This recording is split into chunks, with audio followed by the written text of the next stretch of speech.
You're back. That's your spice melange, the probiotic soda. You're being transported. It's the water of life. You're being transported, Gareth. Well, just in case we forget to mention it, the purple things that the what are they called? Mentats drink. Yeah. Is essentially that brain juice that I was talking about like weeks ago. Yeah, man. Because that's bright purple. Yeah. They got that Mentat technology in 2022. That's where we're finally caught up to the year 2191. No, what? Jesus, 10191. Yeah. I'm giving up. This is the last time we have to talk about Dune. It'll be fine. Yeah. Good on us. We've almost covered it all. Almost. Oh. And then we do like chapter by chapter a book review of. Yeah. I was thinking, should we do the Dune miniseries from the early 2000s? God. But like, no one's even heard of that. No. I've seen images on the Dune wiki that I've now frequented several times. Just to like see what's up, but yeah, it's apparently it's like fairly faithful, but yeah, I don't know. I don't think it's necessary, Gareth. We aren't a mini series podcast. The only way we could do that is if we could listen to Dark Side of the Moon on mini disc, alongside the mini series. That's the only way. Yeah, or if Pink Floyd started like a Dark Side of the Moon club, it mailed you a song a week. Yeah. And then we kind of only listen to one song for an entire episode. It's a good 9 weeks, though. Oh, yeah. It's going to be great. Oh, man. That's really funny. Yeah. Where's the fan club, Pink Floyd? Honestly. Please. They're just posting images of their posters, their tour posters from like the 70s. They're like, remember this sweet poster? And that's kind of their whole presence online. Yeah, and meanwhile they've like changed the password and they're not letting Roger Waters into the Twitter page and everything. So good. Such a drama. I know. It's called the password is just Roger Waters sucks. That's it. Damn. And they're spelling his last name as Walters in the password, so he's never going to get it. No. Yeah. All right, let's talk. Let's talk into the mics. Yeah. I've been talking into my fist this whole time. I've been talking into my hairbrush. Oh, nice. I like that. It's very like clueless energy. Very good. Okay. I'm ready for your intro. Okay. Am I ready for my intro? Probably not. It's a question I ask myself every week. I'm not really ready for mine, but I'm barreling in. We're barreling in. Yeah. Sharks. A beginning is a very delicate time. Know then that is the year 2021. The known universe is ruled by the Pink Floyd. My father. In this time, the most precious substance in the universe is the sinks. The sinks extend life. The sinks expand consciousness. The sinks are vital to podcast travel. The Sinking Guild and its navigators, who the sinks have navigated over 4,000 years, use the sink spice gas, which gives them the ability to fold sound. That is, travel to any part of the universe without moving out of their podcast studios. Oh yes, I forgot to tell you. Welcome to Sync Floyd, the podcast where we watch every movie ever made to see if it syncs up with Pink Floyd's 1973 magnum opus, The Dark Side of the Moon. A desolate, dry podcast with vast deserts. hidden away in the rocks of these deserts is a host known as me, Gareth Blackcliffe, who has long held a prophecy that a man will come, a messiah who will lead them to true freedom.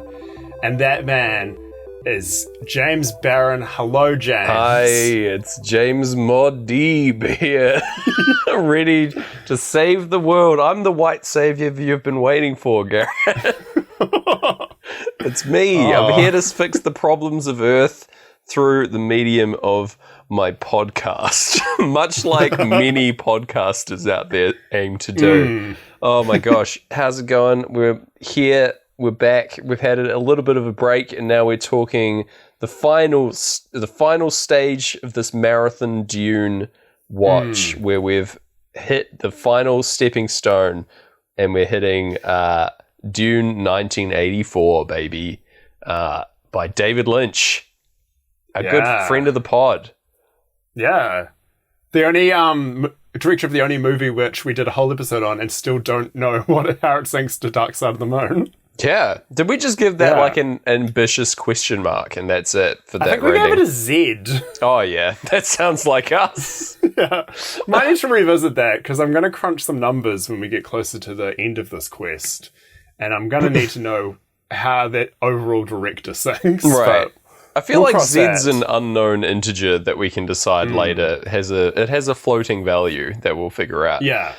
Through various Mentat calculations. Gareth, yes, Dune 1984, David Lynch, much maligned adaptation of the source material.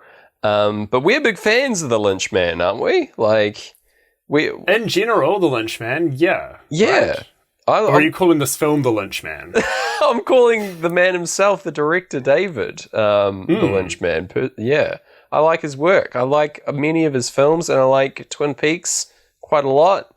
So I was quite excited to watch this. I went in completely blind to this watch of Dune 1984. I did watch it clean and then watched it with the Floyds in the background once I'd done that, and I'm so glad that I did because this film is bananas. It's wonderful.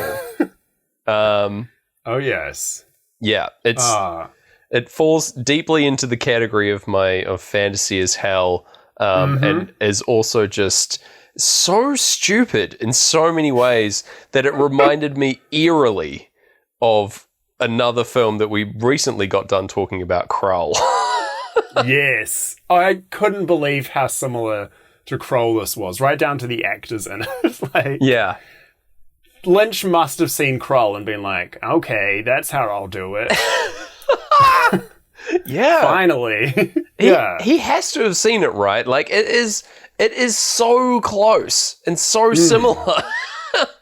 Like, oh my God. It's just, I felt like this is Krull Part 2 that I was watching. Yes. It absolutely could be just a different planet in the Krull world. It's us, our listeners, potentially, and old David Lynch that have seen the movie Krull, and no one else on planet Earth has. Yeah. You know? Oh, so good. Everyone on the planet Arrakis. Oh, yeah. Vital viewing down in the dunes, in the desert caves. Oh, my God. Oh. Yes. Now, you mentioned this film is directed by David Lynch, but so this obviously had a very infamous production. David Lynch doesn't like to talk about it. So it is directed by him, but sat down to watch it. It starts, as movies do. Credits are rolling. Directed by, and it's not David Lynch. It's named Alan Smithy. Because I'd accidentally put on the 3-hour version of this film. Whoa. So, yes. Do you know who Alan Smithy is? I don't know who Alan Smithy is. And I'm worried that we've watched different versions of the film now. No, don't worry. I have synced the David Lynch version. But Alan Smithy is a pseudonym that directors are allowed to use if they can completely prove that they had no control over the final film they were given. Wow. Okay. So it's like if you're ashamed enough, you can legally have no credit. You're just never allowed to actually talk about directing it. Wow. So, yeah, David Lynch, he scraped in to be able to say that he directed this one, but then when they started recutting it for TV, and they made this 3-hour version where I watched quite a lot of it because I didn't realize what I was doing. There's a lot of scenes which were... It essentially looks like they just caught the actors kind of preparing to start filming. Like, you know how you'll start rolling and then you'll say action. They've kept all that and they've just put more voiceovers on it. Like just this one man kind of explaining like, oh shit, okay, so this is this is Duncan, Idaho, and he's like, oh man, so his deal. It's like it's like a PowerPoint presentation where the person did no research for a whole film. Wow. And yeah, David Lynch was like, no, wait, what was my great David Lynch voice? You guys can't say I directed that. So he's credited as Alan Smithy for direction. And also the screenplay is by Judas Booth, named after Judas and John Wilkes Booth. Wow. Damn, dude. Woo. Yeah. Lynch coming with the hot fire. Gosh. Right? Unreal, dude. Also great impression, I must say. I do agree with you. Really good stuff. Thank you. If you could just say, if you can believe it, it's Friday once again, that would be wonderful for me. See, I haven't seen those yet. Those are the David Lynch weather reports he does on YouTube. So right? good.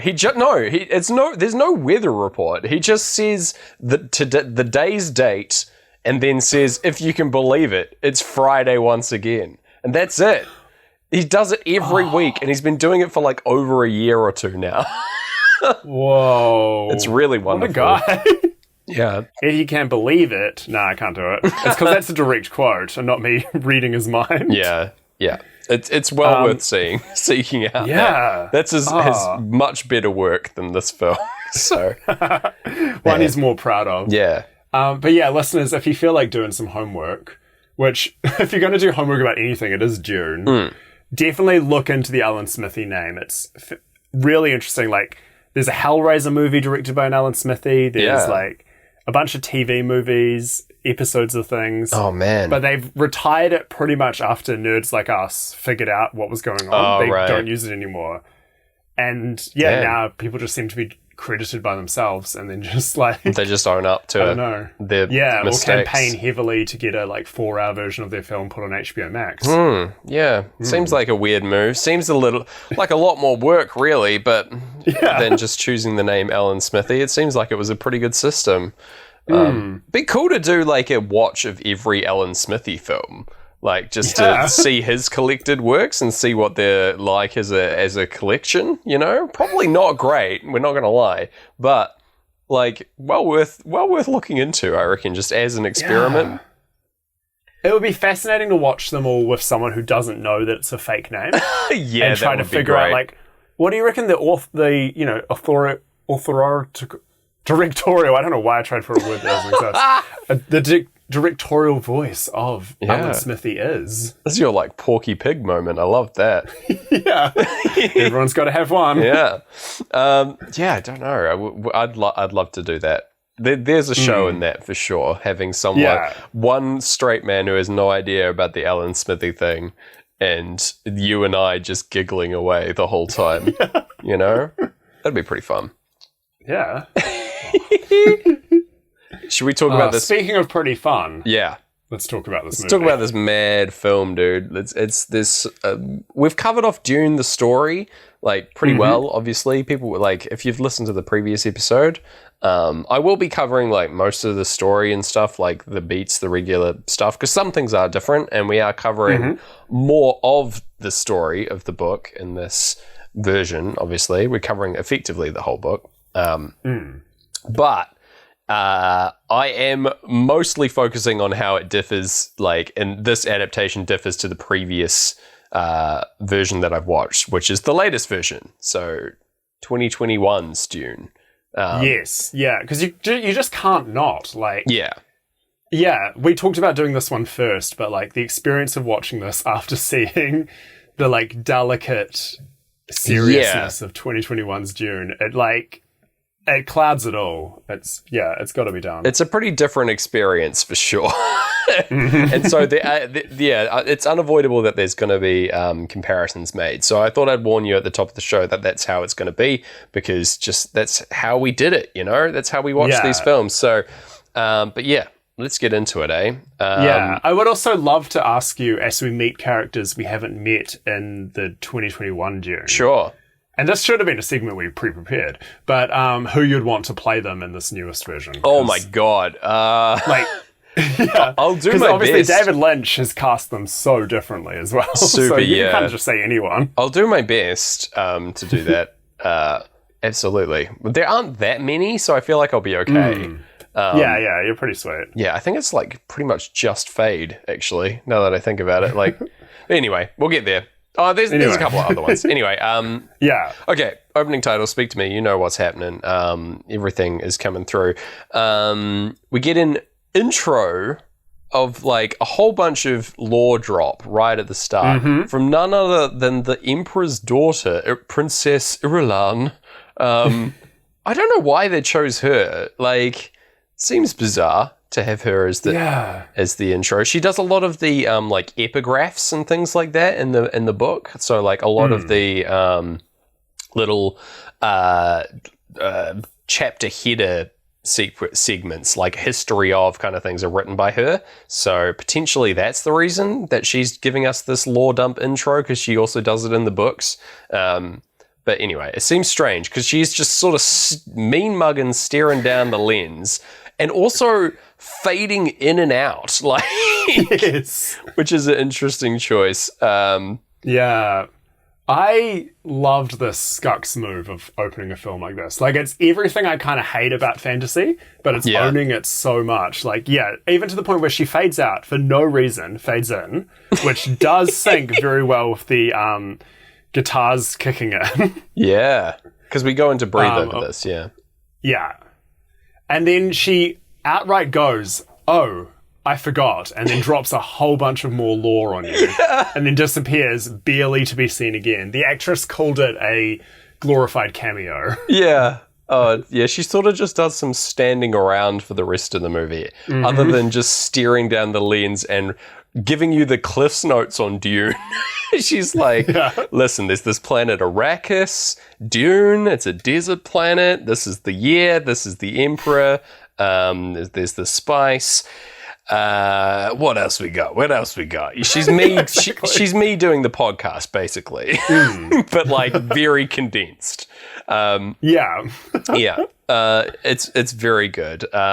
But yeah, and then we just from there, she's like, once she says yes, Dune, desert planet, we launch into the opening credits, which are looking a lot like the opening credits to the movie The Mummy. Yes, it's a very, very like obviously like sandy dunes, but also just in terms of typeface, we've got like Jumanji Jungle Adventure kind of font for no apparent reason. But yeah, it's a good vibe flying over the desert dunes to the intro. Also in the opening credits, big surprise for me, music in this film done by both Toto and Brian Eno. What? Really blessing the reins over Arrakis. Right?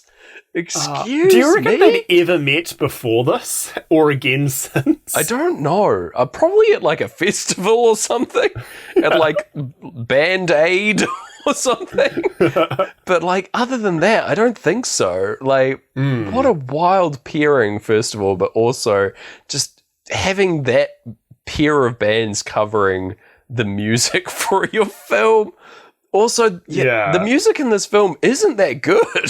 It's really weird. Not very standout kind of stuff. So yeah, I just thought it was wild. Sorry, Toto and Brian Eno, but you are not on our podcast. You know, this is a Pink Floyd show and we only care about them, okay? You need to step aside. Friends, gosh. Yeah. I am worried that I've already forgotten my own segment. Just going back to the princess. Who would you want to play her in the newest version? Oh, interesting. Oh, man. Thinking of... Do you want to hear mine? Or you go ahead. I'll come up with something very quickly. Okay. I'm saying Sydney Sweeney. Ooh. I like that. Yeah. The terrifying teenager from The White Lotus. I reckon she could fill us in on a bunch of lore and, then go back to scaring people in their 40s. All right. I like that. Yeah. I don't know why my first instinct was this, but it's almost definitely wrong as well. But like, I would want I would I would want Kate Blanchett to play her. Oh. Just like the Galadriel vibe. Like they both have this like sort of airy blonde motif. And also I feel like, I don't know, she probably would be way too young at the time that this was made. But, you know, how old would she have been? God. She was born in 1969, so she would be 15. Heck yeah. I mean, actually probably the right age. Yeah. Just all the other actors aren't. Yeah, there we go. The perfect match for Paul Mordib, you know? Yeah. Playing matchmaker over here. A young Kate. Get her on there as her, like, probably first role. Oh, my God. There we go. Okay. It's just, this game is just see how many actors James can name off the top of his head. The game. This is quite rough. I'm sorry. It's all right. We're going to do it. I wish I had a little bit more time to prepare, but we'll get there. Anyway, we cut from these opening credits to more exposition report, this time from the Spacing Guild, introducing us to the planets of interest for the story. Nothing really interesting to report, except that their logo is sick. I love the Spacing Guild's logo. It's just three circles conjoined by lines. And I'm like, that is smart. They nailed it. They nailed it in one, you know? What a good interstellar travel logo. Big fan of that. They're just talking about the stakes of things, basically, as we go into On the Run. And yeah, we go in on the Emperor's homeworld, and I'm immediately struck by the set design in this movie, which is bananas. It's like everything is extremely ornate. As compared to 2021's Dune, it's like, it's very 80s-y like set design, but it's just, they've thrown so much money at this. You know, I think they are both kind of going for the same thing, which I'm on board with. It's sort of like a old royalty kind of filigree feeling thing. But I don't know. I feel like the modern adaptation's a bit more tasteful. But yeah, I think the set design's pretty great, especially here in the Emperor's Palace. I'm loving this. Yeah, it definitely feels very 80s fantasy, not very David Lynch, but no, yeah, like, yeah, you can see exactly what they're doing, and they're doing it well. It's a competent professionals, you know. Yes, yeah. Yeah, they got the A team on this one for sure. Also, Emperor's Homeworld, home to a guy who is walking 12 bulldogs. Yes. What's going on with this extra? I've got so many questions about him. Are they all just his? Follow him. Don't worry about the prophecies and everything. I want to know these 12 dogs. Is he just a like futuristic dog walker, or does he own 12 bulldogs? I just need to know more. He's thrown in there just for no reason. A lot of good dog actors in this adaptation of Dune. Yeah. Very weird. Because the Atreides family have constantly got a pug with them. Yes. Like, at all times. Oh, it's so good. This pug gets some great cameos. I hope this pug got top billing. Loving him. There's not been a more solid dog performance since Beverly Hills Chihuahua, Gareth. Yeah. So proud of this lad. Yeah. So the Emperor's having a meeting with some representatives of the Spacing Guild who have come here. The Reverend Mother gets ushered out of the room because she's a scary psychic lady dressed all in black, and you know, fair enough. It's kind of wild that we actually get to meet the Emperor in this adaptation of Dune as well, who's just sort of an old dude in a like war veterans kind of outfit. Yeah. You know, classic Emperor vibes. There's not much to report about him really, except he's what I expected really from this adaptation, but I do like him. Yeah. Who would you cast as him in 2022 or 3 or whenever they make the new one? Jeremy Irons. Nice, nailed it. Immediately. Get him in there. He'd make a great Emperor. Yeah. Yeah. Oh. Like, sinister. As long as he doesn't have to do an Italian accent. Oh, no. It's sinister but charismatic is what I want, you know? And that is the first name that springs to mind. Yeah. So mainly based off his like recent Watchmen TV series performance. Ooh, I say I haven't recent. seen that. It's pretty good. Anyway. Cool. I would cast Kyle MacLachlan back, but great this time pick. the Emperor. Great Thank pick. you. That'd be hell yeah. They should do that in the actual adaptation. Yeah, right? I would love Makes that. so much sense. It really would. Anyway, so she gets ushered out of the room, and then what should happen, Gareth? But wheeled in to the Emperor's throne room is an enormous black tomb. And it's flanked by these dudes who are all dressed in like black bin bags. And one of them looks like an incredibly young Bruce Willis, and he speaks into a little microphone, and his voice is clearly overdubbed, and he's like, yes, presenting the Spacing Guild's representative. And yeah, they open up this big black tomb, and who should be in there, Gareth? But this, what can only be described as a big mutant baby who is floating in there. And he's got, instead of a mouth, he's got a horrible little orifice on the front of his face that serves dual purpose as his nose and mouth, is from what I can tell. This thing's like a big gross puppet that they made. Yeah. And I don't like looking at it. And I don't think audiences did either. No. You were watching this for the first time and just texted me like, holy shit. Yeah. And I knew exactly who you were talking about. Yeah. This guy's coming in right after the Bulldog guy. We are not even 5 minutes into the movie and they're hitting you with this big baby. And you're like, whoa. Big baby got me like, whoa, Gareth. That's what you always say. That is what I say. That's what the critics were saying at the time. Put it on the poster. Crazy. It's impressive, like, puppet work. It just looks super gross, which is going to be a running theme for this movie. If you can't handle gross stuff, this ain't your film.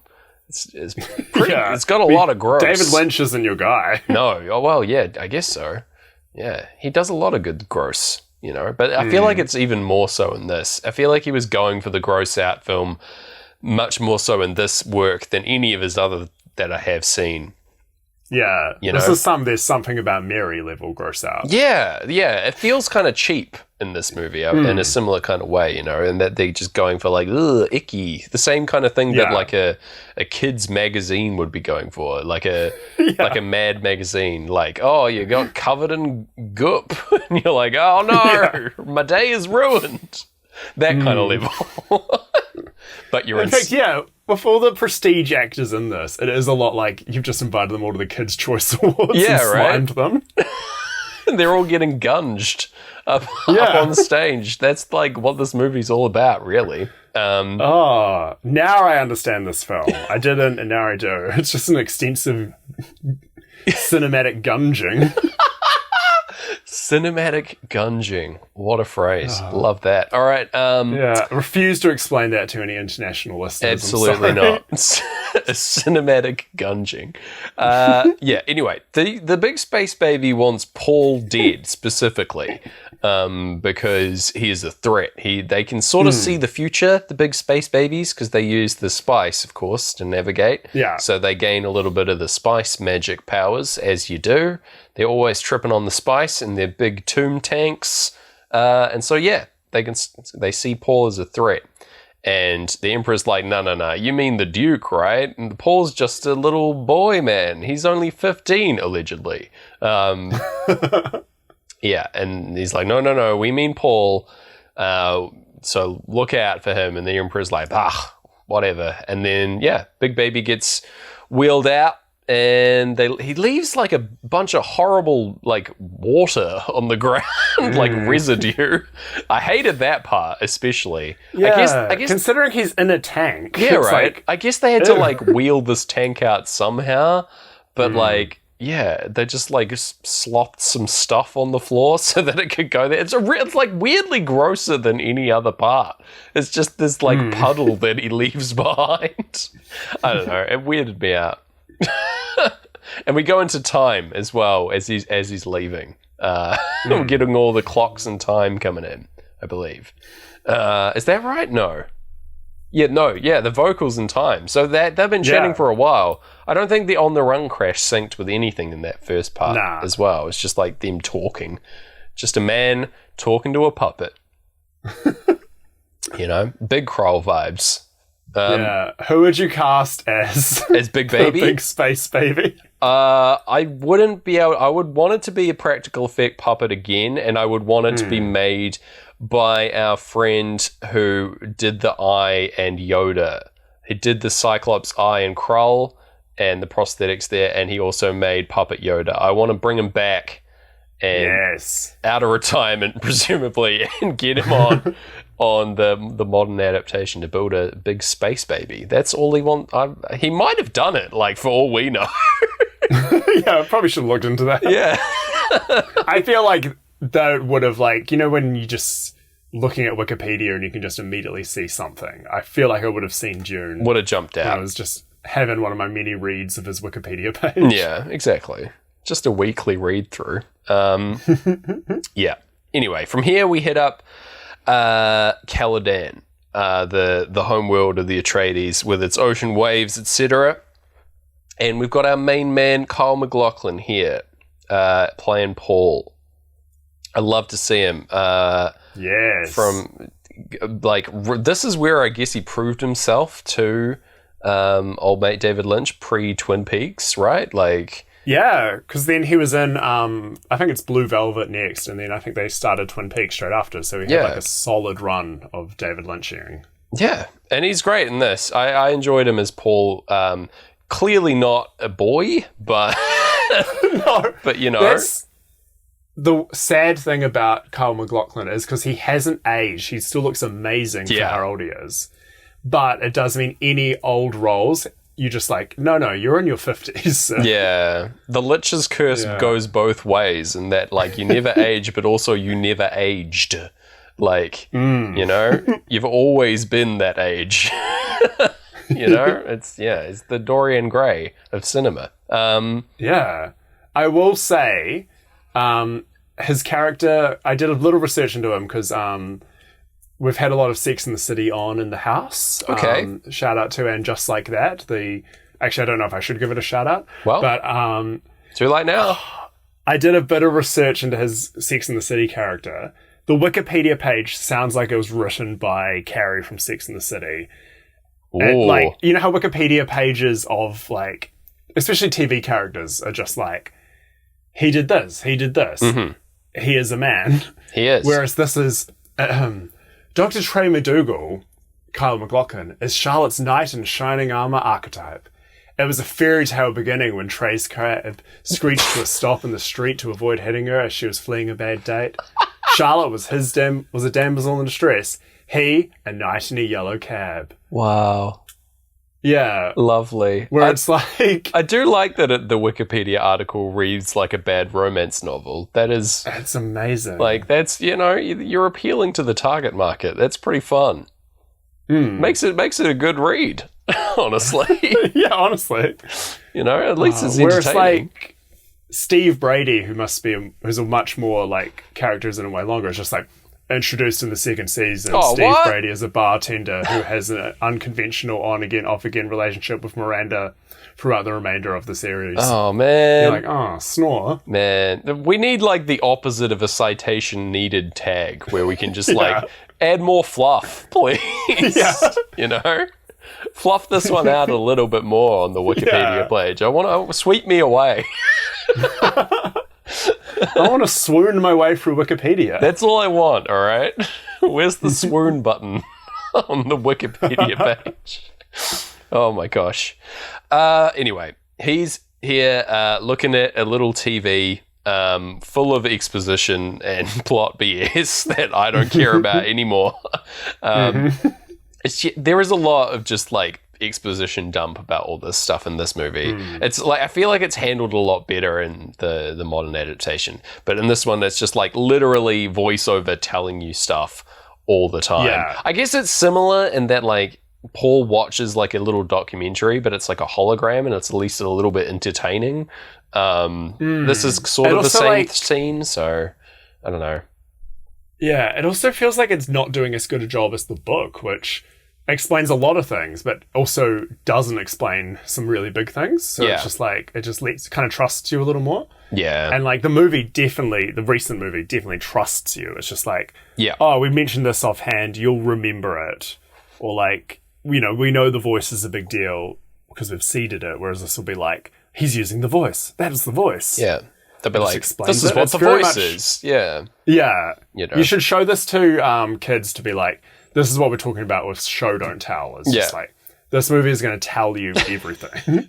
I'm just going to and you're tell going the to be kids. more confused. I'm just going to tell the kids to watch it and not show it to them. Yeah. Seek it out yourself. Yeah. But yes, so he's watching this little TV, and then who should come in but a trio of stalwart souls here.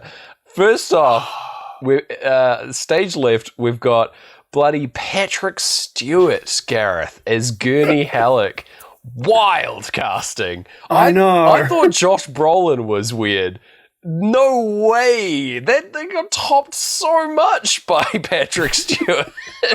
Like, you have room to cast anyone, considering Patrick Stewart played him previously, right? Like, I get that he has got the Scottish thing. He's got the, like, warrior bard kind of thing to him. But, like, Patrick Stewart is so stoic and so, like, I can't see him as anyone other than either, like, Macbeth or Jean-Luc Picard. There's no other person I can see him as. And I'm really sorry, Patrick. You're an amazing actor, and I don't want to diminish your career in any way. But, boy, seeing him playing Gurney, wow. Whew, didn't expect that. Yeah. Even down to the fact, again, they don't let him sing a little song. No. So he's got his space guitar. Oh my god, yes. And then he just puts it down and says, no. Never playing touches it again. Abandons it in that room in his introduction scene. His enormous space bella set. Like, it's ridiculously oversized, and he just puts it down and is just like, fuck no. Oh, I love it. In the middle, we have Dean Stockwell playing Dr. Wellington Yue. Weird, like, kind of a weird casting. This guy is very David Lynchy in his performance, I would say. I feel like it's like the most Lynchian casting, and that he like walks the line between being very weird and unreadable one scene and then breaking down into tears for no reason the next. You know? Yeah. Yeah, I don't know. It's also like incredibly whitewashed cast in this version of the movie. So take that how you will as well. Yeah. Anyway, but both of these characters were immediately and completely overshadowed by the presence of Freddie Jones as Thufir Hawat, who I had to pause the movie and do a lap because Freddie Jones plays Bloody Aeneas in Krull. And I was like, what the fuck? How did I not know that he was in this? I guess Freddie Jones isn't actually that big of an actor. So I'd never heard about it. There wasn't like stunt casting. He was just like a deep fantasy actor, and of course this is a similar kind of role. Also, he plays pretty much just Aeneas in this movie, but he's got big eyebrows and weird stained lips because he's a mentat. Yeah, it made me lose my mind seeing him on screen. That's wild, eh? I loved it. I loved every second of it. I can't believe someone would overshadow Patrick Stewart in my mind. Like, that's the first time I think he's ever been upstaged in his life. He probably showed up on set and was like, oh no, they've got Freddie Jones here. They got Freddie here. Oh, fuck. I'm ruined. I've heard rumors about the movie he's working on called Krull. it's gonna wreck everything. Oh my god, I love it. Anyway, he's here. And Gurney is here, and they do the training sequence here, the like sword fighting training, immediately as Pink Floyd sing "Thought I Had Something More to Say" as we go into the breakdown in time, I believe. And yeah, just love that because I'm still gobsmacked about the whole Freddie Jones thing, and so it worked for me. And they go into this training sequence, and you wanted my live reaction to this specifically. I did forget to record it when I was doing it. That's all good. But I was still on the floor from Freddie Jones, and so I was in a state of, like, uncontrollable laughter throughout this because what should happen next, but they turn on their personal shield generators. And the visual effect for these turns you into polygonal... Gumby-like Minecraft like block bodies that cover your whole body. You basically get covered in rotoscoped cubes made of gold. Yeah, it's a terrible visual effect. I don't know who came up with this idea that this is how it should be done. All the shields in this movie are like perfectly square for some reason. Yeah. And it's really funny. It looks awful. Yeah. And also, like, through the gold, you kind of see the people, like, a bit stretched and hazy. Yeah. So, no one can act properly through these things. No. Like, you can't follow the sword fight, like, the actual thing that you want to be seeing and these guys have rehearsed. You can't see any of that because you're just seeing two, like, very pixelated, blocky men, like, vibrate towards each other violently. That's kind of it. Yeah. It's like Rock'em Sock'em Robots in real time. It's great. It's like that was how the other one was described, right? That was described as like sort of Rock'em Sock'em Robots. They should have been describing this as that, guys. Come on. Yeah. Look at these blocky boys waddling towards each other. Yeah. This is like Rock'em Sock'em Robots that you'd buy at a weird market. Like, this isn't on-brand Rock'em Sock'ems. This is... Yeah, this is oh my God. This is fisticuffed automatons, Yeah. Yeah. It's all made of wood. As if someone made a video game and hadn't, like, started the graphics and just somehow figured out everything but the graphics. Yeah. And just...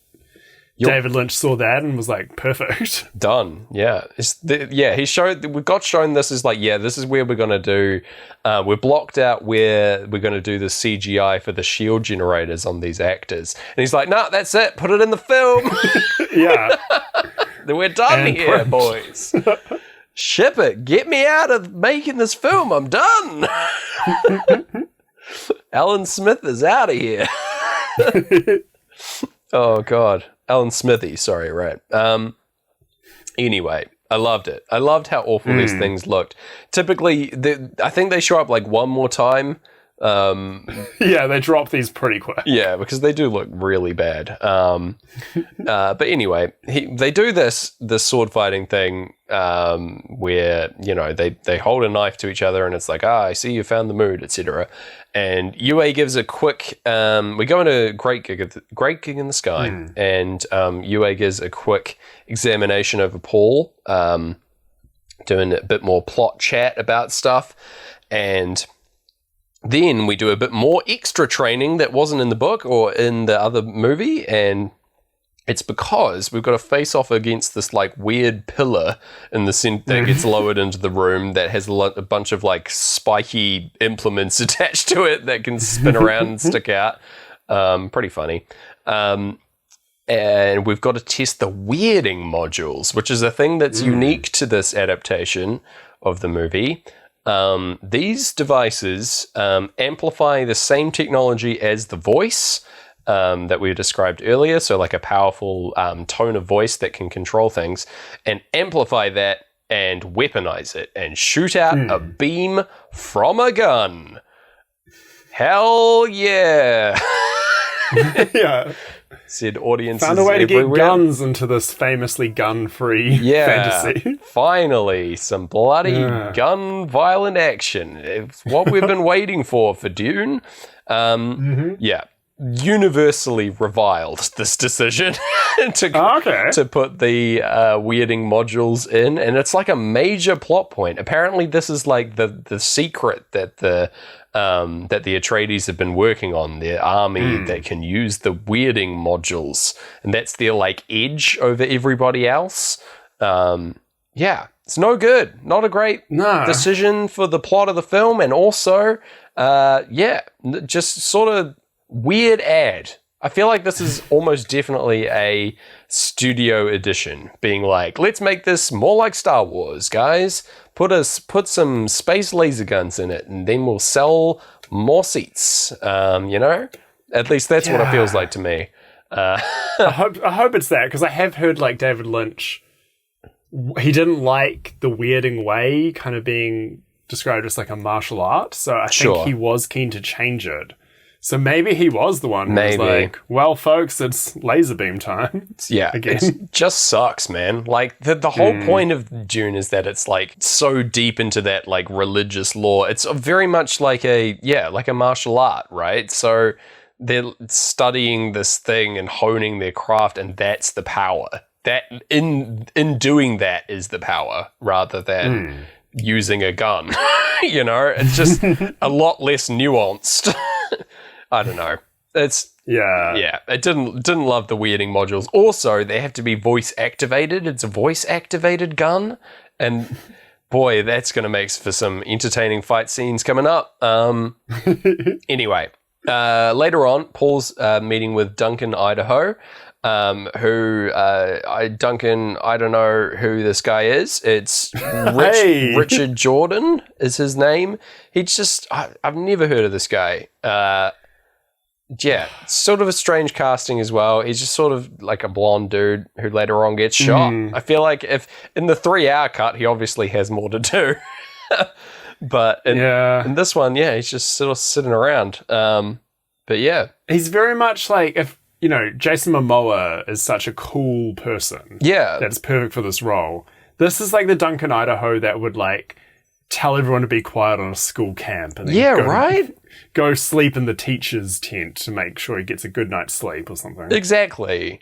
Yeah. Like, we were comparing Duncan Idaho and Gurney to a pair of, like, cool uncles that you have. And, like, when one of them is Richard Jordan and the other one is Patrick Stewart, like, who's the cool uncle in that scenario? You know? Oh, man. Yeah. Rough stuff. I'm sorry, Richard. I'm sure you're fine, but yeah. Hard to measure up. And then we go see the Duke, who is played by Jürgen Prochnow. I don't actually know how to say his name. As we go into money, and he's having a meeting with young Paul. He's just like a big beardy guy. He seems very David Lynchy as well as a casting. In fact, he might actually be in Twin Peaks. I'm not entirely sure. He has that vibe, eh? Yeah. Yeah. Anyway. Picture him in a plaid shirt. Yeah. But yeah, so they have a little chat. He's they're weirdly like looking forward to going to Arrakis and like how it's a new adventure for them rather than it being a massive trap that they're walking into. Pretty much only Gurney's concerned about that in this version.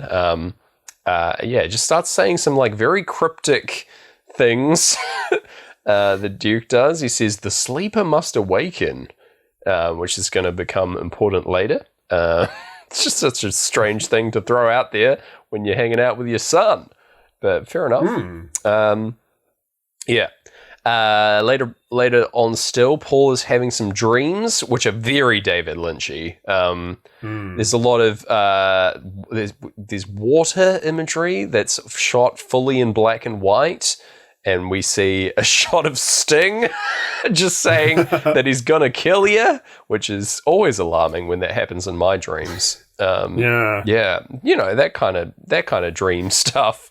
We also see Shani, who is what's her name? Oh God, Sean something.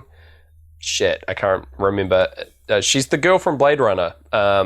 like Yes, fresh yeah. out of Blade Runner as well. I think that this was her movie that she did after that. Pretty wild. Yeah, it's interesting because Ridley Scott was all set to do this Dune, and then he dropped out to do Blade Runner, and then down the line, old Denny gets to do both. Dunk on Ridley Scott. Damn, got him roasted. Yeah. Denny's just coming for all of the 80s hits. When's the Denny Krull coming? That's what's after the Dune adaptation, right? Has to be doing Krull. Gotta be. That's the test. Whether or not you can really do it is if you can do Krull. if you can sell a fantasy film, if you can do Blade Runner, that's hard. You can do Dune, that's really hard. Krull, that's impossible. You can't sell Krull. If he can do it, I'll lose my mind. I will devote myself to Denis completely. He is the Messiah. It will be like 10 years from now, he does Krull. It's like considered a masterpiece, like reinvents sci-fi and fantasy. Finally, it's Krull.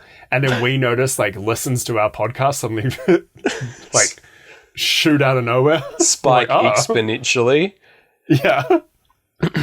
And they're like, because he does exactly what we predicted in our like, reboot episodes. Yeah. Incredible. Just give us the call. I'm happy to do storyboards for you, Denis. Just give me the call, man. Get us on Discord. Play some bandits. Yeah. Hit us up on Twitter, on Facebook. singfloydpod@gmail.com. Anyway, it's time for the Reverend Mother to visit, who comes down, played by Sian, I don't know, Phillips.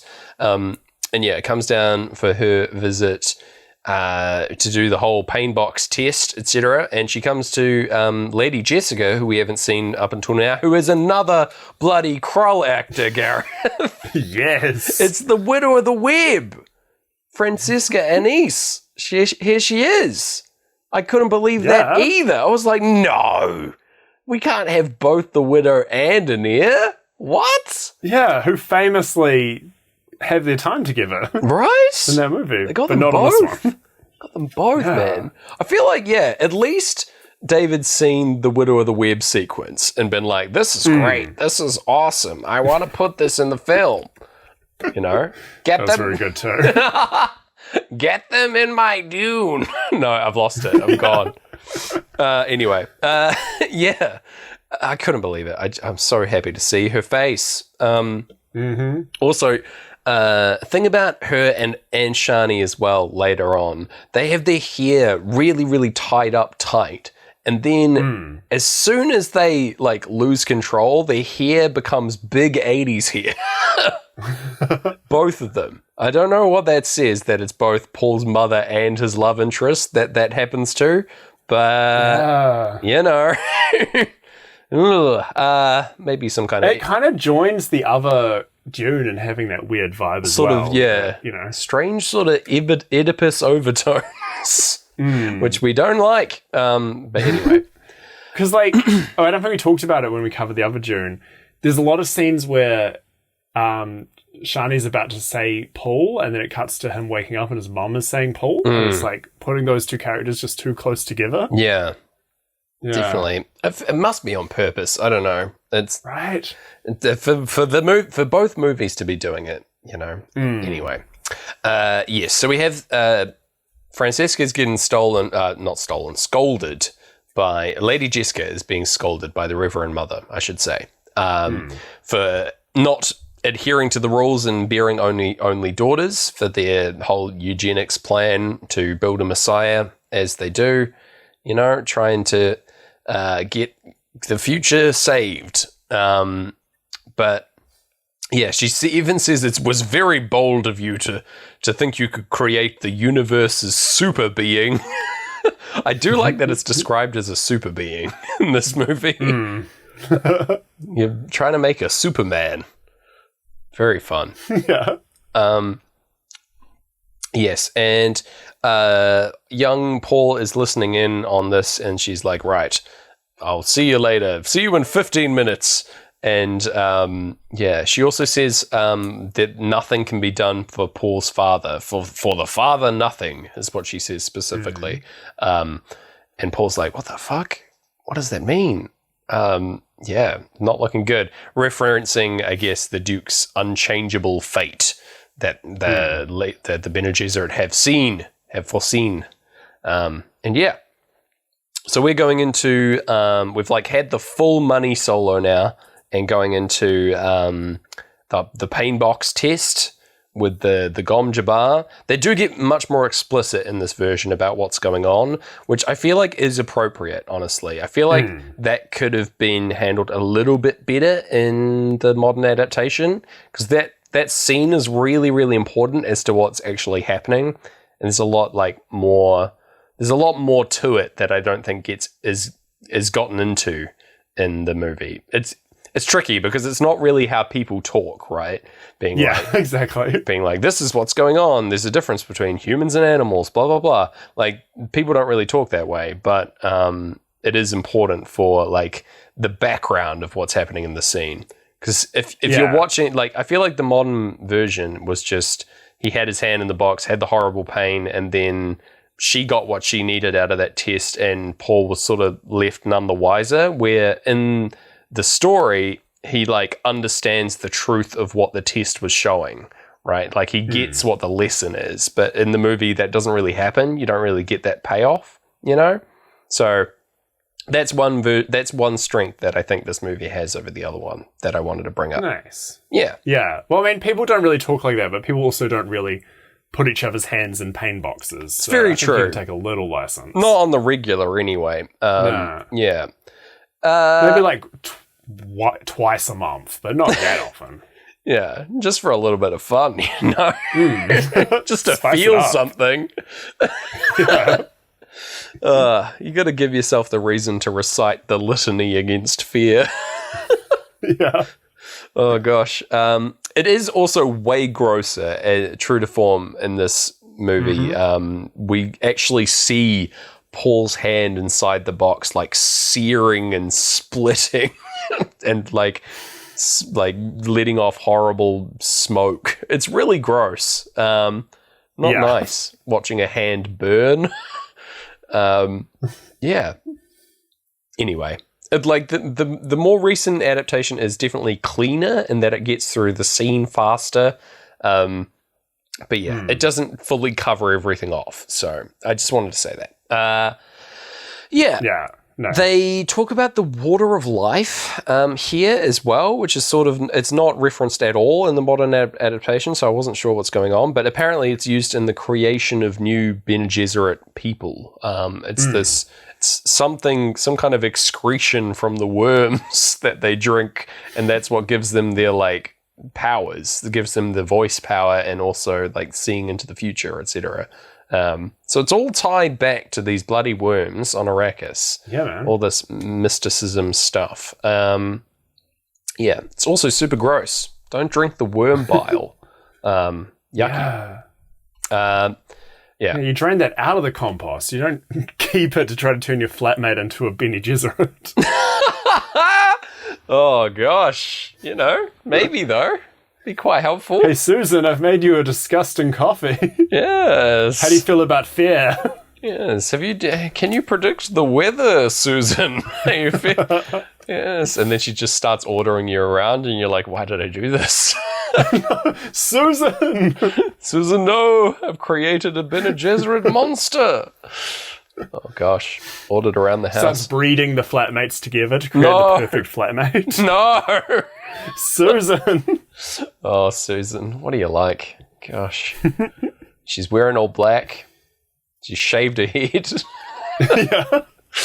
Man. Susan's going through some stuff ever since she drank that worm bile. Oh, man. So Paul gets all peeved about his dad potentially dying and then gets ushered out of the room, basically, by the Reverend Mother. He's like, what did you mean when you said for the father nothing? He's not going to die. It's not going to happen. Shut up. And then the scene just sort of ends. And we go from here to Gady Prime Nightmare Hellscape Part 2 here, as compared to the modern adaptation, we open on an enormous steel baby's mouth that is just belching black smoke into the sky.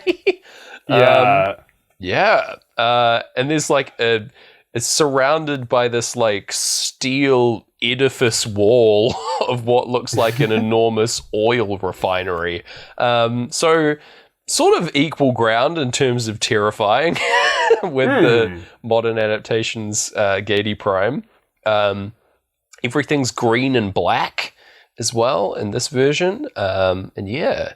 It's very rough stuff out here. It's looking like Matrix knockoff in this zone. I'm enjoying it. It's also very H.R. Giger, which is interesting because he obviously was going to design their planet in the failed 70s one. So it's weird that little, that nugget made it through. Perhaps, one weirdo to another. Yeah, definitely. Just the weirdo's nod given across. Oh, yeah, I like that. Anyway, Piter is here, being a little creepo boy, just navigating this funicular, going across the enormous, expansive office space of Gady Prime to go visit the Baron. They made a conscious choice with the Mentats to give them all really big hair and big eyebrows. Which is a bit unusual. It makes, it's kind of fine on old mate Freddie Jones, but on this guy it looks very weird. Piter just looks very manic, which it does work, but he also doesn't match any of his Harkonnen comrades at all. But fair enough. Piter makes me deeply uncomfortable in this movie. Yeah. He's played by Brad Dourif, and I realize the reason he makes me so uncomfortable is this is exactly how, if they called me up, I would have played the character. Whoa. And it's not nice to look into a mirror that's that clean. Dang. Yeah. Yeah, no. You take my glasses off and put me in the wig and eyebrows. I mean, it'd be very, very big relief to have big eyebrows for once. And I would have done the exact same job. Hey, man.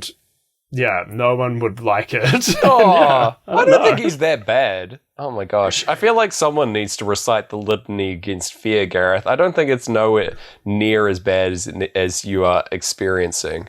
Just let that fear wash over you and learn from it, friend. All right? Yeah. Oh. Yeah. Narrow down my audition for this role. Yeah.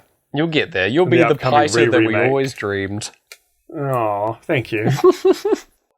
Okay, it's time to meet the Baron, who he is. This whole sequence is very bizarre and very awful. They've chosen for the Baron's undergoing some kind of surgery from people who have had their ears, eyes, and probably not their mouths, but their ears and eyes have been sewn shut. Not great. And he's just chilling in a chair, and they've chosen for the Baron to be sort of riddled with disease. He's looking like I did back in 2007, and that I had really bad acne covering my entire face. Oh no! Yeah, not a good time. And he's got... We've got to be nicer to ourselves. That's the lesson from this episode. He is... throughout this entire movie, he is constantly sweating. And he's a very large man, which, true to the story and also the modern adaptation, so all good there. But everyone in the Harkonnen family is ginger-haired. As direct relation to the Baron. Interesting choice. I guess, it makes sense for the whole, eugenics kind of side of the story, that there's this strong, genetic lineage going on in this family where everyone is ginger-haired. It's just quite funny to have, a group of bad guys that are all ginger-haired, Yeah. I just didn't expect it. Anyway, another aspect of them is that a lot of their, lower... members, the other, like, the unimportant Harkonnens, or their grunts, have the center of their hair shaved down the middle, like one strip, just shaved into the top of their hair, which, you know, is a powerful fashion choice. It's almost a reverse mohawk, but they've kept like a little bit of fringe at the front as well. Yeah, it's just it would be really easy to do, but very hard to undo. You know, you're committing to that look. You are in Dune solidly for the next like 3 months at least. That's commitment to the bit. Imagine going home each day with that hair. Whew. Anyway, the pair of Fade and Raban are coming in to meet with the Baron as well, and they are played by Raban is played by Paul Smith, who is just sort of like another. It just looks almost exactly like the Baron, except like even larger and bulkier, and with less like prosthetics on his face. And Fade is played by Sting, which rules.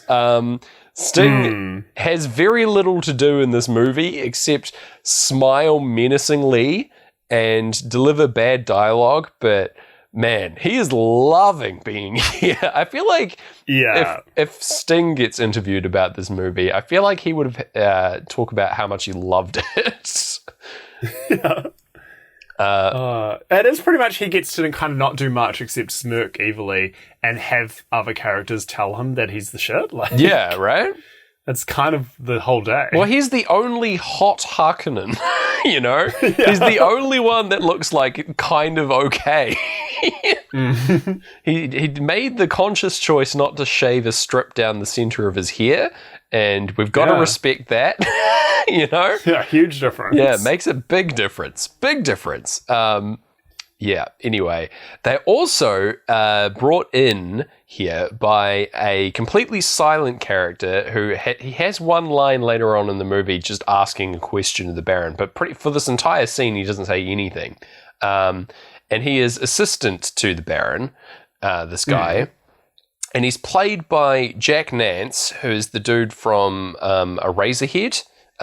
So another long-time David Lynch collaborator. But my God, this dude just looks like a ginger Bill Murray, and I cannot get over that. He just looks so much like Bill Murray. It freaked me out. I couldn't not. I was waiting for him to just come in with the quips, you know, but he never did. Just stood there with his face Bill Murray-fied, you know? Can you see it? Am I going mad? No, I'm seeing it. Yeah, I had to look him up, but I'm seeing it. He just looks... Yeah, maybe like not so much Bill Murray-esque, like Bill Murray's brother who also acts. Yeah, definitely. Yeah. It just, I couldn't get over it. Couldn't get over just seeing his little face. He was stealing the show for me, even though he doesn't say anything. In a room with bloody Sting in it, all I could look at was this guy. Oh, amazing. It's just Patrick Stewart all over again. Anyway. It's truly the most deranged scene, like... Oh my God. In any movie. It totally is. Yeah. You've got Sting, you've got Boyles on the Baron, you've got me, essentially. You've got, it's also like fake Bill Murray. It's like a completely green room that they're in with like a surgery table that this is happening on. There's just oil dripping from the ceiling through like some kind of grate. There's like rushing water in the corner of the room, and then like fake flowers as well in like some kind of bizarre terrarium situation. Yeah. The green looks so much like they forgot to get rid of the green screen as well. Like it's the exact green screen green, which takes you out of it immediately. It's so weird. Oh my God. Anyway, they go through the whole plan here, like very much like the book does. They just start talking about, oh yes, we're going to do a raid on Arakeen, and we're going to take over, kill all the Atreides. We're going to do the whole thing. It's going to be great.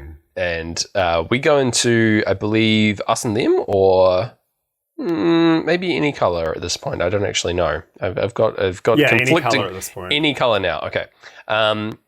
Yeah. There is a great bit proving how evil they are, and a more...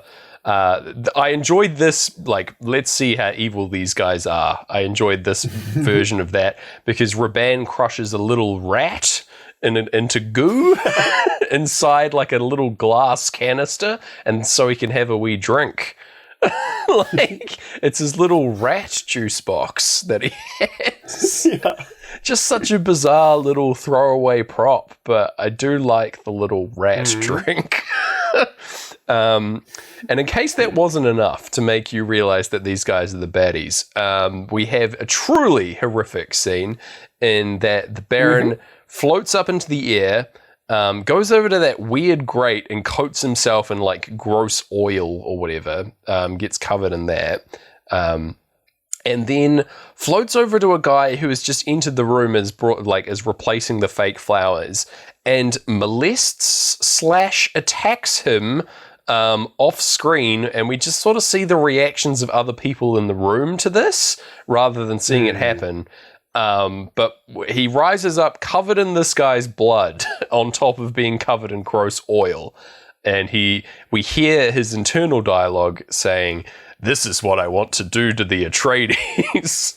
And you're like, Jesus, it's really awful. Huge criticism of this movie is that it demonizes homosexuality, because this is like the baddies doing a horrible gay rape on this guy. It's truly awful. That's such a good point. Yeah. Not good in 1984 and not good today. So, you know. And also not a sync with Pink Floyd. So we're going to move on. Because we're to more happier scenes, thankfully, because it's time for the Atreides to move out of their home planet. They're getting on board their big ship, which looks like an enormous almond. And they get on there, and they've got their cute little pug dog with them. Yeah. It's Lady Jessica and the Duke and Paul, and they're all sitting in a line inside the big almond with like a Viewmaster screen as the window. And they're hanging out with their little pug dog. I want this pug dog to be canon so badly.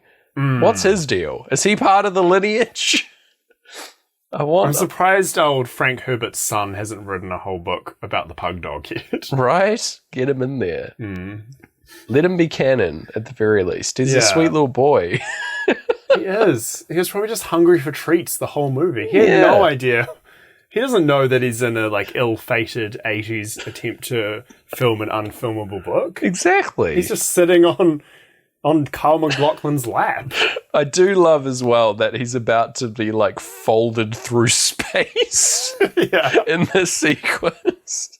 Oh, incredible. So all the little space almonds are flying up to the big ship in the sky, which looks like an enormous pencil. Which is the Spacing Guild transport ship, effectively. And they do fly through the side of it. There's this enormous, like, golden ornate gate, which I actually really love. I really like this concept of the, like, docking gate being this, like, gorgeous, like, framed painting, effectively. I think that's really cool. You know, that's some fantasy stuff that I'm on board with. However, we're about to get into the folding of space, which is the real good bit, because inside this enormous ship, we enter sort of this strange metallic church interior, and inside here we've got our friend the mutant space baby, who we met earlier in his black tomb, and he is floating up towards sort of a floating oblong. Glowing oblong out here inside this church, and he shoots some glowing beams out of his little horrible orifice here to visualize the planets, the one that they're on and the one that they're going to. And then he does a lot of flying through space. There's space in the background and rippled effects. and it's very, very Trip Out City here with this little baby flying through space, having a great time, and Pink Floyd sing "I'll See You on the Dark Side of the Moon." And yeah. Which is exactly what he's saying. He's going to see them there once he's folded them there. Yeah, and also the audience is saying, I can't think of anything to say, because we get that ad-lib just before we go into Eclipse. Yeah, because there's very, like, you saw me describe that. Like, God, what?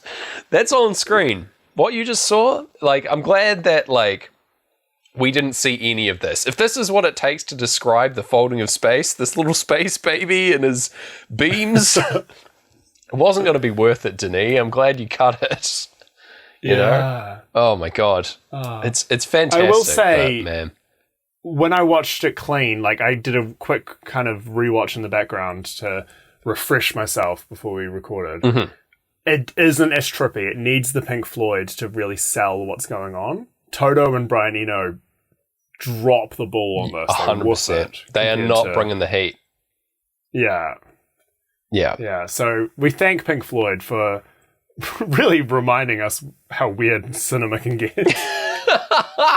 As always, honestly. That's their purpose. And yeah, the folding of space is complete through this very simple process that I explained perfectly clearly. And now we are in Arrakis. We're floating above Arrakis. The great space pencil has arrived. And yeah, we immediately start flying over those lovely dunes as on Arrakis as we get Eclipse rolling in. It's like we're in the trailer for 2021's Dune, Gareth. Yeah. It's great stuff. Yeah, we get a prophecy from the Bene Gesserit representative who's sitting on the planet, like the person who's been spreading all the good news, I guess, out here, a missionary. Yeah, she's given the prophecy about Paul coming, the Messiah, etc. It's not nice stuff. And then we get the end of playthrough 1. And yeah, the ships are flying in over Arrakeen here. And yeah, we're going into through the heartbeats and through the rest of it, going into Speak to Me. Duncan reunites with the Duke. We didn't realize he was gone, but here he is. He just gives a big old Feels hug. about the same. Yeah, more or less the same, but here he is on the planet. He's talking about how the Fremen, he's been with, it's the same thing as what was going on before. The Fremen are going to be valuable allies. They exist in vast numbers here on the planet. He emphasizes the word vast and says it again. Vast. There's vast numbers of Fremen, Gareth. Heaps. And yeah, it's just with people are setting up on the planet. There's a lot of flag bearers, I want to point out, in the Atreides army in this movie. I feel like 1 in every 3 members of their guard is carrying an enormous green flag, which seems a little, I guess if you've got all the flags, but... Yeah, someone's got to carry them, otherwise they're rugs if they're not waving. That's true. And no one needs rugs out here on Arrakeen, It's too much sand. You get sand in all the rugs? That's ridiculous. It's too much work, too much maintenance. So yeah, we can breathe, and like the soldiers are grabbing their water rations, and old mate Thufir is trying to get the shields up, which are represented by literal like frames rising up out of the city block, and like projecting the big blocky shield. Whenever a thing has to fly through the shield, it has its own personal ornate frame open it as well, which is really funny. Yeah, it's quite good. And yeah, they are finding all kinds of sabotage devices hidden about the palace by the Harkonnens, and in like prime Freddie Jones form, he just says, "We're finding these sabotage devices too easily." And he does like a double fist slam on the like architrave. It's so funny. He's got so much of a gift, Freddie Jones. He's just like, he just is the fantasy man. Like, I'm pretty sure that's who he really is. He just is in it. Like, he was born to say that line. Finding the sabotage devices too easily. So great. And then we get a visit from Dr. Kynes. Now, who's played by Max von Sydow. Ridiculous. My God. I love here, he just like gives this like stoic kind of look, and this is the same one that they use in the credits. They only have one Max von Sydow look, and they just use it all the time, and it's great. He shot his scenes and he just wandered off. Yes. So he's playing the traditionally male role of Dr. Kynes here, as per the book, but the modern adaptation is played by a lady, and it's good. And yeah, he's the judge of change and the imperial ecologist, etc. They're going to go out and look at the spice harvesting operation. And yeah, they go over the still suits here, which honestly don't look that different from the modern adaptation. They still look like kind of weird wetsuits. Yeah, maybe a little lower budget, but honestly, it's like they look fine. It's not that hard to tell. But yeah. The fans still reckon they should be like beige to be better camouflage, but I think that's reasonable. I like them like this. Yeah. It is kind of weird that they are black. I will admit. That's like probably the worst color to be wearing out in the middle of the desert, and that you'll just be soaking up so much more heat, you know? Like, if you've ever played a game of cricket, you'll know that there's a reason they wear like all white for those games. It's just because it keeps the heat off, guys. Come on. That's just basic physics. Okay. Yeah. Need to account for that, even on Arrakis. Especially if you're playing cricket on Arrakis. Oh, mate, impossible. Sand everywhere. Gosh. There is the room for it, though, so it'll be all right. Just like, you just can't get the cricket green. There's nowhere to put the stumps, Gareth. Oh, no.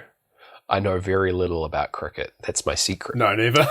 I was just, stand quiet. Yeah.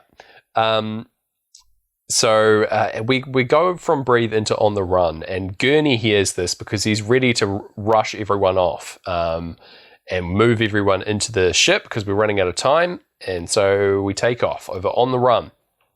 And we're flying through over the dunes on the little craft that they're in, not kind of the little whatever it's, I guess it's the ornithopter equivalent, but it's just sort of like very nondescript polygonal ship. It looks like a globe and a triangle have just been merged, and that's sort of it. It's not very descript. It doesn't really look like anything, you know. But whatever, it's fine. And yeah, them flying over On the Run is quite nice. Flying over the dunes, you know.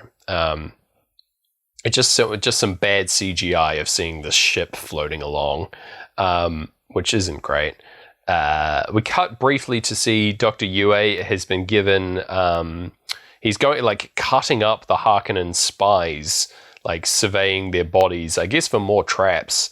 But he's been secreted a little message inside one of the Harkonnens. So there's we get like an overhead X-ray where he can see there's like a cylinder inside one of these people. It's pretty gross. But you know, that's how the Harkonnens be. They communicate through their like peons, you know. Anyway, so yeah, they've left instructions for Yue. And yeah, we get the crash sound coming back in as we cut back to the ship, the crash sound On the Run, with the ship just like sort of flying overhead, which does kind of work as a sync, honestly. Just this loud sort of helicopter sound coming in with this ship flying overhead. Kind of like that. It's not a crash, but you know. They see the worm sign of the worm approaching the old harvester. and they report it to the Harvester. And who should be inside the Harvester but bloody David Lynch himself making a cameo? Heck yeah. He Why is not? so out of place in this. I love it. Him just being a little Harvester man, being like, we can't abandon the spice. So funny. I love him. He's even got the same posture and camera angles as his, well, folks, it's Friday stuff. Yeah.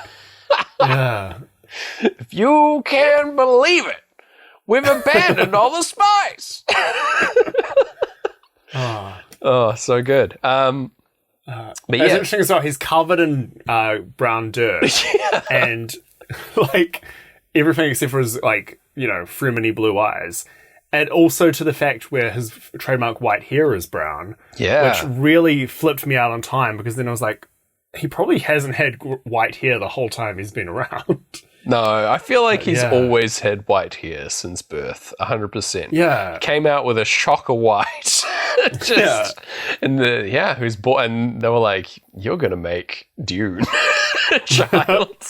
You were born, there is a prophecy. He's like, okay, all right. All right. He came out of the womb, immediately spoiled for Twin Peaks, did a big spoiler in Twin Peaks, and his hair just turned white. Yeah. Demanded a pair of sunglasses to cover up his poor little eyes that were shocked by the bright lights, Yeah. And then he was just a cool little baby, Yeah. Yeah. Where's baby David Lynch? Baby genius David Lynch? Bring that David back. Lynch babies, like Tiny Toons. Oh my God. Oh. Fantastic. And we do, a Wazer head. The Heffalump man. Oh, wow. The Heffalump man. Oh, you're too good. Too good. Yes. Mahallad Crawl. Not as good. Yeah. Babies can't drive. No, they can't. You're right. It's illegal. Yeah, it is very weird seeing him covered in dirt, I will admit. Yeah. I bet he hated it. Like, it probably, I can't imagine him that he's ever touched dirt in his life. So, no, of course not. Pretty impressive. But anyway, yes, Harkonnens have stolen the carryall. So, they aren't able to escape. A bit more of a sort of muddied reasoning here. It's just the Harkonnens have done it. They've bloody stopped them. So they're fucked out here. So they have to save all the boys, get them on board. Paul has a wee sniff of the spice as it enters the room. He doesn't go out in this one, so there's less drama. But he's just sort of sitting in the cockpit and, just smells the fresh air for the first time and has a very quick vision. We just get a flash of white on screen and we don't actually see anything. So unclear if he actually does see all the stuff, all the crazy stuff. But, he's had dreams and visions before. So, and later on he'll have a waking dream. So I guess that there is an effect. But it's sort of unclear as to what happens here. The Harvester itself, which looks okay, by the way. The Harvester, I quite like the design. It sort of looks like a big kind of crab crawler with big wheels on it. It's also done in miniature, which I think looks quite good. I like when they do practical effects like this in films as well. There's a lot of miniatures and practicals in this. One scene is, and I wish I could remember which one, is done by the miniature being very, very close to the camera, and then there's a window or a hole in the miniature, and then they're acting far away to look like they're within this thing. That's pretty cool. Which is awesome. Yeah. Yeah. Oh, man, that's sweet. Man. Oh, I can't wait to get that. And, it gets eaten by the worms, who also, I think, look really great in this. They are also, I like these worms. They're also, big puppet kind of things. But, again, very true to, the book illustrations. They're, they have the, trifold kind of mouths and, an inner mouth within that has all the teeth lining it. They're sort of more traditional as opposed to the modern adaptation, which is just sort of a big round maw. they have these like layered mouths, but they look really good. And yeah, it coming out of the sand and eating the harvester is a pretty great looking practical effect. It looks very like, it looks a little Thunderbirdsy, but I did like it. You know, like it always is going to kind of look that way, but you know, it's fun. Yeah. Kynes says that he's like hasn't a very brief. There's like, I do like that they keep the internal monologues in this movie, because he has a brief like internal monologue. Well, like it's truer to the book. It's not good, like as a filmmaking technique. It's kind of weird, but you know, there is a lot of that in the book where you see like, oh, this is what this person is thinking, you know. But yeah, so it is truer to the book, but like it's not good. is what I will say. But anyway, he has an internal monologue saying that he's impressed with the Duke, and yeah, he values his men over the spice harvesting. But again, this doesn't really go anywhere. Kynes just sort of disappears from the film from here on. He was just here for this, and that's it. He's got no further role to play. So shout outs to you, Kynes. See you later. Not even getting you back for the credits. We go from here into Time's Solo, as we're looking over the Arakian Great Hall. I didn't mention this earlier as well, but there's these, I think my favorite difference in this movie are these, like, the drift globes that they have. So, like, one of the first, like, I think the opening line of Dune is you see the, one of the opening lines, you meet Paul, and he's got this, like, hovering globe of light or something, or hovering light next to him. And the way that they do these in the different versions is really interesting. Like in the modern version, it's just sort of this like enormous, it's like a big wheel that floats around. But in this one, it's like a long light that is suspended and has these golden wings around it. And they just sort of float along. And I think they look really cool, you know? Yeah, I like them both, to be honest. I think they're awesome. Yeah, they were on Caladan as well, but I forgot to mention them there. But there's a pair of them here, and they look pretty great. I'm kind of on board. They're very opulent, obviously, because we're in the palace. Yeah. So, but yeah, I think they're both pretty sweet designs. You can pick them both up at your local IKEA, I think, these days. So, yeah, of course. Yeah, you just get your drift globe. Just choose the design you prefer. These ones are a little more showy, I think, but that's fine. Yeah, not quite the IKEA kind of look. But, you know. But you do have to build it yourself. When in Caladan. Yeah. That's the hard bit. But yeah, it's time. Jessica's choosing their house servant, and we get Shadow Mapes appearing in the lineup. Yeah. Who is she played by? Linda Hunt. That's who it is. Who is another long-time collaborator with old mate David Lynch. She's bloody terrifying in this as well. Just like brings a very like dark energy to Mapes. Yeah. Like she's very very small. We give a lot of shout outs on the show, but no shout outs to shout out Mapes. That is true. Not enough. Shout outs to you. Shout out. I've had that in the back pocket since last episode. Shout out Mapes. I've derailed you for it. No, it's great. It's very good. Also, Yue is here doing like a scan of them. He's got like a weird little scan gun that he's using to check these guys out, seeing if they're carrying any hidden weapons or something, or tampering by the Harkonnens. And we also get him talking about his wife, which is a scene from the book that isn't in the modern adaptation as well. Just a little bit of like pathos for Yue, really, here. Where Jessica's like reading in his face that he's holding something back, but interprets it as grief for his wife rather than the secret that he has, you know? Because he is speaking the truth. He constantly speaks the truth, but like he's omitting the true truth, you see. You know, he's not lying, he's omitting the truth, is what I'm trying to say. Yeah. There we go. Got there. But yeah, we go home again now. I like to be there where I can, because Paul is just he's back home after this strange thing, and he tries a little bit more of the spice, I think. He's got like a sort of like rack of cigars or something. I don't know what this thing is, but it's full of like spice candy or something. And he has some, and he just goes on a wee trip.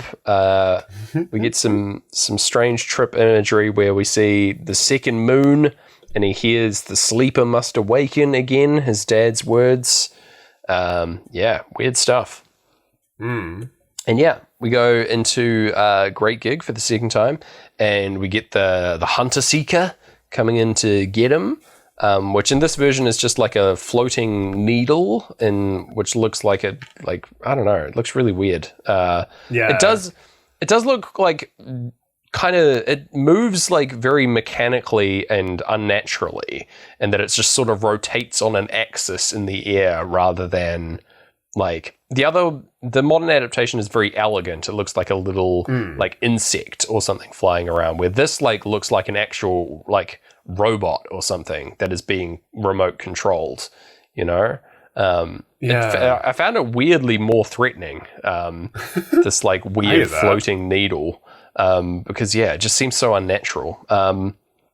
Anyway, he saves Mapes from getting stabbed by this thing, and in payment she warns him that there is a traitor in their midst. But they don't know who it is. And they seek out the Harkonnen spy, who is hidden in a little tunnel in this one rather than in the wall.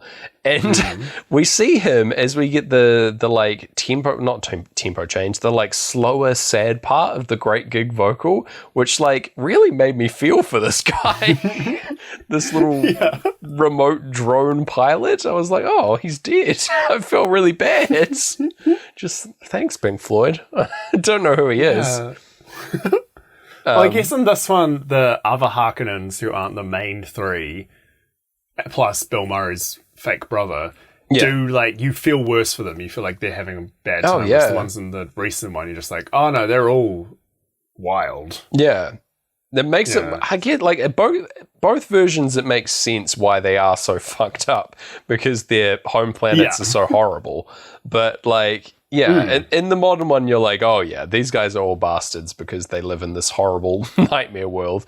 But these guys are just like have a level of weirdness that it's like, man, you know, it's just sort of, it's more revolting, I would say. Which quickly like is cousins with pity, so you quickly feel bad for them. Exactly. It's you're more uncomfortable rather than like scared of these guys. You know, you're like, oh, I just don't want to be around them. You know. Anyway, we get the meeting now. There's like they're going over some stuff. Thufir's talking about how like great the defenses of the city are. He also is looking into this weird little TV and doing very strange, quick calculations. Just classic Mentat things. But it's shining a bright light like right onto his face throughout the whole sequence, which is really, really funny. Just seeing old Freddie Jones just lit up with his big eyebrows. What a guy.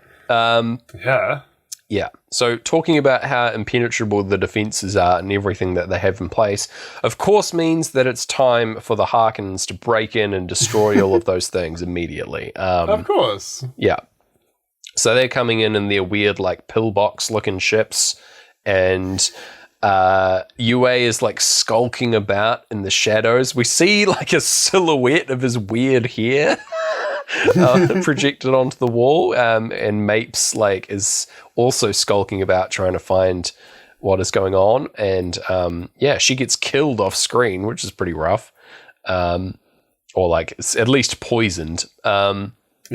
Also, the Duke goes to like visit Paul very briefly, and he's like, sleep well, my son, and then just leaves the room, which is such a bizarre thing for him to do, but it's fine. And Paul tries to call out to him, being like, no, father, drugged. He's been drugged.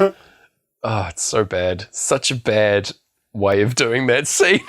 It's like, no, Paul's been drugged. He can't help.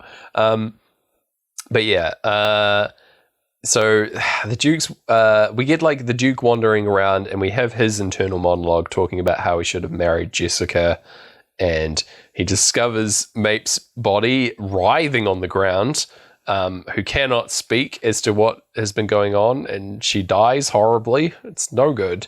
Very scary.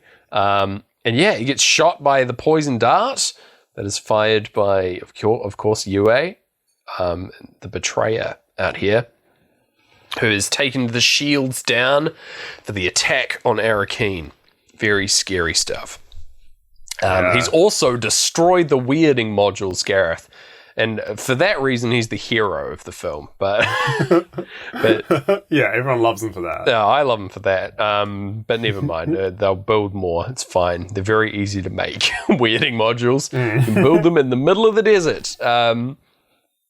And anyway, this is his weird plan to get close enough to the Baron to kill him. He's going to give the Duke his poison tooth that he can spew a poison gas on the Baron and kill him. Don't know why he couldn't just do this himself, because he's going to meet with the Baron shortly, but fine. Yeah. Guess he isn't sure he can get close enough to him without being killed? I don't know. Not clear. He gets like within 5 feet of him, so seems like it'd probably be enough, but whatever. Anyway, he probably, I guess, has the hubris to think that like he'll be able to escape with his wife, but yeah, that's a good point, yeah. Maybe not. He hasn't given up that hope, maybe. In return for this killing of the Baron, Yue will save Paul and Jessica from the attack and ensure their safety. And he takes the signet ring from the Duke and it's like for Paul here. So that's all the same. There is also a really, really gross zoom in on Yue's mouth of him just mouthing the tooth over again. It's really weird. He's got like a strange little pencil moustache. And yeah, I don't like looking at his mouth. I wish I didn't have to, but I did. And the tooth mouths quite a lot like "fuck you," so yeah, I'm offended. Yeah, that's all we were seeing. Like, if the subtitles weren't there, we'd be screwed. We'd be like, Yue, please. Yeah. He's already dead. Excuse you don't need to be mouthing "fuck you" at him. God. So yeah, we get into the money solo, which is rocking away, and we're having the big battle on Arrakeen. Lots of explosions, lots of lasers being fired, and roaming through the halls is our friend, the little pug dog, having a grand time. He's loving it. He's just like dodging all these explosions, full of happiness. And we see Gurney rush out onto the battlefield, and he's got the dog in his arms. Yeah. I didn't catch this until my most recent watch. I didn't realize that he was holding the dog and a rifle, and he's just like, "Long live Duke Leto," which is just so funny. Just Patrick Stewart holding a pug and a gun. Where's that portrait? Yeah, I'll have that in my recording studio for sure. Hell yeah. Inspiring stuff. So yeah, lots of fighting, and poor Paul and Jessica have been captured by the Harkonnens. And Harkonnens themselves have a weird habit of getting really gross and close to their captives. Like the Baron comes in and gloats over Lady Jessica and spits on her face for no reason, which I hate. And then she's also left with Piter, who's like leaning in real close to her and being real creepy and talking about how she should be eaten by a worm. It's like, these guys, they're just no good. Get them out of here. No one likes them. Yeah, Bill Murray gets ordered to take the captives into the desert and, feed them to the worm. And Duncan also tries to, like, spring into battle to save them, but is instantly killed. Like, through his shield. Like, he just gets murked immediately. Like, in the modern version, he has so much more to do. And here he's just like, aha! And then gets killed. It's like, oh, okay, see ya. Yeah, so he's the only other user of the big blocky shields in the movie as well. And immediately they are defeated by a slow-moving dart. So there you go. All done. Yeah, just so much lamer. Yeah, definitely. Yue goes to meet with the Baron and obviously gets tricked. He is like, the Baron's going like, you wish to join your wife, eh? You wish to join her, then join her! And yeah, he gets stabbed in the back, literally, by Piter, and goes down. And he, like, as he's dying, he's saying, "You think you've defeated me?" And then he dies, which is very weird. Last words for Yue, but that's fine. Yeah. Yeah. We did, like, as it's about to die, we get an amazing homonym sync where Pink Floyd sing "It's a Crime" and Yue is crying. So I think that's barely even a homonym, but I love it. That's pretty good, yeah. Oh, yeah, he is. There's a bit where he's just sort of crying in a room that I forgot to mention. It's so weird. Why is he doing that? Like, I get that it's a horrible situation, but, like, it just doesn't... He hasn't shown basically any emotion for the rest of this film. He's just sort of sitting in a room and has been told to cry is sort of the vibe. It's very weird. Anyway, Jessica and Paul are being escorted to the desert by a pair of Harkonnens. One of them looks a lot like either Fred or George Weasley. Not Dursley. Fred or George Weasley. And except with a strip shaved into his head. And yeah, they're just joking to each other, being gross, wanting to feel up Jessica. Don't like that. And Paul uses the voice to stop them and instructs the old Fred Weasley to remove Jessica's gag. And he does so. And yeah, using the voice much to escape here. And yeah, gets the Harkonnens to kill each other. And then, yeah, Paul takes him out with a swift roundhouse kick from the floor. Yeah, of course. Yeah, like that. He desperately jumps up to try and like not crash the craft that they're in. And he also says, "Oh my God," which is like, seems like a really weird anachronism, but no, they do this again later on. I think Stilgar says like the likes of which God has never seen. So maybe God is just a thing that these guys believe in. I don't know. Seems weird to say, "Oh my God," in a space movie. Doesn't seem right to me. No, exactly. I mean, I guess, it's only been 8,000 years since now. Maybe that stuck around? I guess so. I don't know. Maybe they cut out all the scenes where they go to church every Sunday. Yeah, maybe. The big space baby church where they do the navigation. That's probably why they don't go. It's because there's a big, like, mutant baby shooting beams in there. Yeah, true. That's why I stopped going to my local church. Yeah. Sunday school got weird. Anyway. Yeah.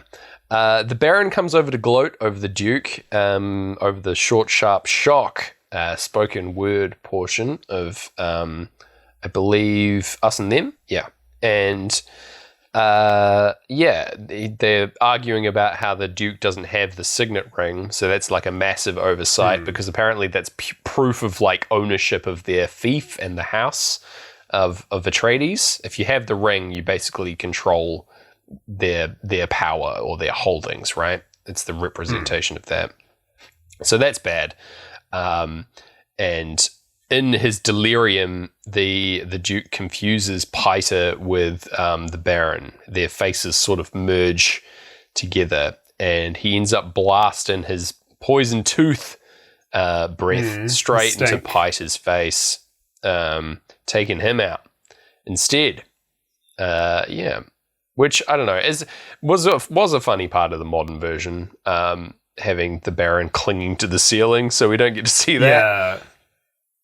But that's feels a lot like sadder that it's just like, this was entirely, because it's built up a little more that this was Yue's whole real plan. Yeah. Like, it was the only way he could actually picture killing the Baron, and it involved, betraying his entire kingdom.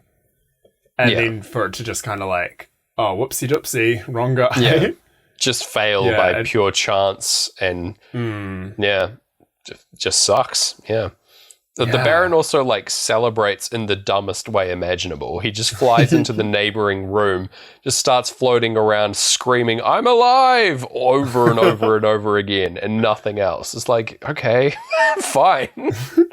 Yeah, so away. That's how come you're in our room? Yeah, I guess so. Sure. Also, as soon as the Duke dies, Paul and Jessica like both sense it, and Jessica like breaks down. Her hair is down at this point, notably. Yeah. So she's sad. She's sad. She's lost control. Hair is like the facade smile. is dropped. Yeah. Yeah. Exactly. They crash land out into the open dunes of Arrakis. And they get out there very quickly as we go into Any Color You Like. There's a very weird bit, which I don't really understand what's going on, where Paul, like, after his father's death, he says, "Where are my feelings? I feel for no one." And I don't really know what that means. Like, maybe he's just, like, expecting himself to grieve more, or I don't know. Yeah, it's pretty much that. So in the book, it's like, it's kind of a big deal that he's like, oh, I don't feel anything. And then he reaches the point where it's like, oh, now I feel it. It's just kind of like a weird kind of, it's a clunkier way of doing it where it's just like, there's no time for me to feel this yet. I have to, survive. Okay. But yeah, it feels very like David Lynch, not quite sure how humans talk. So he's like, where are my feelings? Perfect. Yeah. He does look up, up at the moon as well here. Which is good for us. Yeah. Except when we look at the dark side of the moon, we feel all kinds of feelings. So, yeah. Opposite of our experience. So true. Oh my gosh. But yeah. He weirdly has like a vision of the Spacing Guild here. He like sees the random plebs or Bruce Willis walking around and wishing for his death, like back to the old meeting as well. He sees that and he's like, oh, weird. Like, I guess they want to kill me. And then he also sees his father's face being torn open and the poison gas spewing from it. It's gross. And then cut from that to Sting's face laughing at you. And we see Lady Jessica in pain and a really really gross image of a fetus. Didn't like that at all. No good. And also a big pool of water once more, a black and white pool of water, and a big palm facing him. And the sleeper must awaken. It's all the same stuff hitting you again, basically, except with a few more gross things thrown in for good measure. Just a classic vision out here. He also senses that they will call me Maud Deeb as part of this vision. He's seen like a huge amount of the future with this waking dream because of the high spice exposure out here. And is looking at the signet ring when he says this. He like weirdly yells at his mother, saying like blaming her for bringing him here and saying like, you knew that the spice would do this to me, would change me. And she's like, what the Jesus, leave me alone. Damn 15-year-old who looks 40. Looks 25 at least. He will, he also senses that she is pregnant with his sister at this point as well. He screams up at the moon for his father, promising vengeance and promising that the sleeper will awaken. So there you go. Another prophecy. They're laying it on. He heard it in his dream and he's going to do it. We go into brain damage and we see Raban has captured Liet Kynes, who's just going to leave him in the desert to die. So, he's like rips up his still suit and he's like, send him into the desert. Ha ha ha. I'm Raban. I'm a bastard. And like, that's it. We never see Liet Kynes again. So I guess it worked. I don't know. Anyway, we also see that he goes over to like a little cell and Thufa's in there. They've captured him. So he's locked up, going to be taken to Gady Prime. Yue's left Paul and Jessica the plans for the weirding modules. He's left them a bunch of shit in this version. Yeah. He gives them like a thumper. He gives them these weirding module plans, the still suits. He gives them everything they could possibly need out here. And yeah, they just have a thumper, which kind of threw me. And yeah, they set out across the desert. Walk without rhythm and you won't attract the worm, as you do. And yeah, they sort of just walk normally. It doesn't really work, and they immediately attract the worm. They didn't learn their own lesson. The worm attack here is a bit weird. It doesn't really work. It's very like Doctor Who feeling, and that this big old worm is just bashing his face up against these big rocks. And then part of the rock comes loose and Paul like slides down a very clearly carved slide in the rock. And yeah, is dodging polystyrene rocks. All very Krull feeling. Yeah. As well. Yeah, very funny. Very low budget. And yeah, it's just very silly, this big worm attacking them. And then yeah, it gets drawn off by a thumper in the distance, and this happens right at the end of our second playthrough, and the thumper itself is playing over the heartbeats. So that's a sync. Yeah, we got the heartbeats between plays being the thumper. Pretty happy about that. It's what we were promised with the other one, but they didn't deliver. Lynch was delivering the whole time. He had it in this one already, so that's why. It was like, well, we can't have that sync this time. That's what Denis was thinking. Of course. Yeah, because everyone watches the previous adaptations and syncs them with Pink Floyd before doing it. It's all part of the process. It's Hollywood's number one role. Yeah. Yep, it is. Going to playthrough 3, baby. Here we go. Third playthrough. As they're heading through the caverns, finding some carved steps out here, signs of life, and they just walk in on the bloody whole Fremen population, just sort of standing creepily in the darkness, staring them down silently. Didn't like that. Stilgar's here, who just looks like one of your dad's friends at a barbecue. That's how I would describe him. Potentially old Colwyn. Maybe, I don't know. That's the vibe though. And Jessica immediately pulls a knife on him, proving that she shouldn't be killed. And they're like, you've proven yourself to be 10 times your worth than your water weight, etc. And guarantees their safety if she will teach them in the weirding way. Again, this is like the way of the voice, etc. And yeah. And yes, she agrees. She says, I will give you my word bond, which is something I want to start saying. Yes, please. And also, Shani is here, who is the daughter of Liet Kynes. Huge reveal in this. We didn't know this. This is going to be a huge shocker, presumably, in the next part of Dune that I've now seen. Yeah, Shani's out here.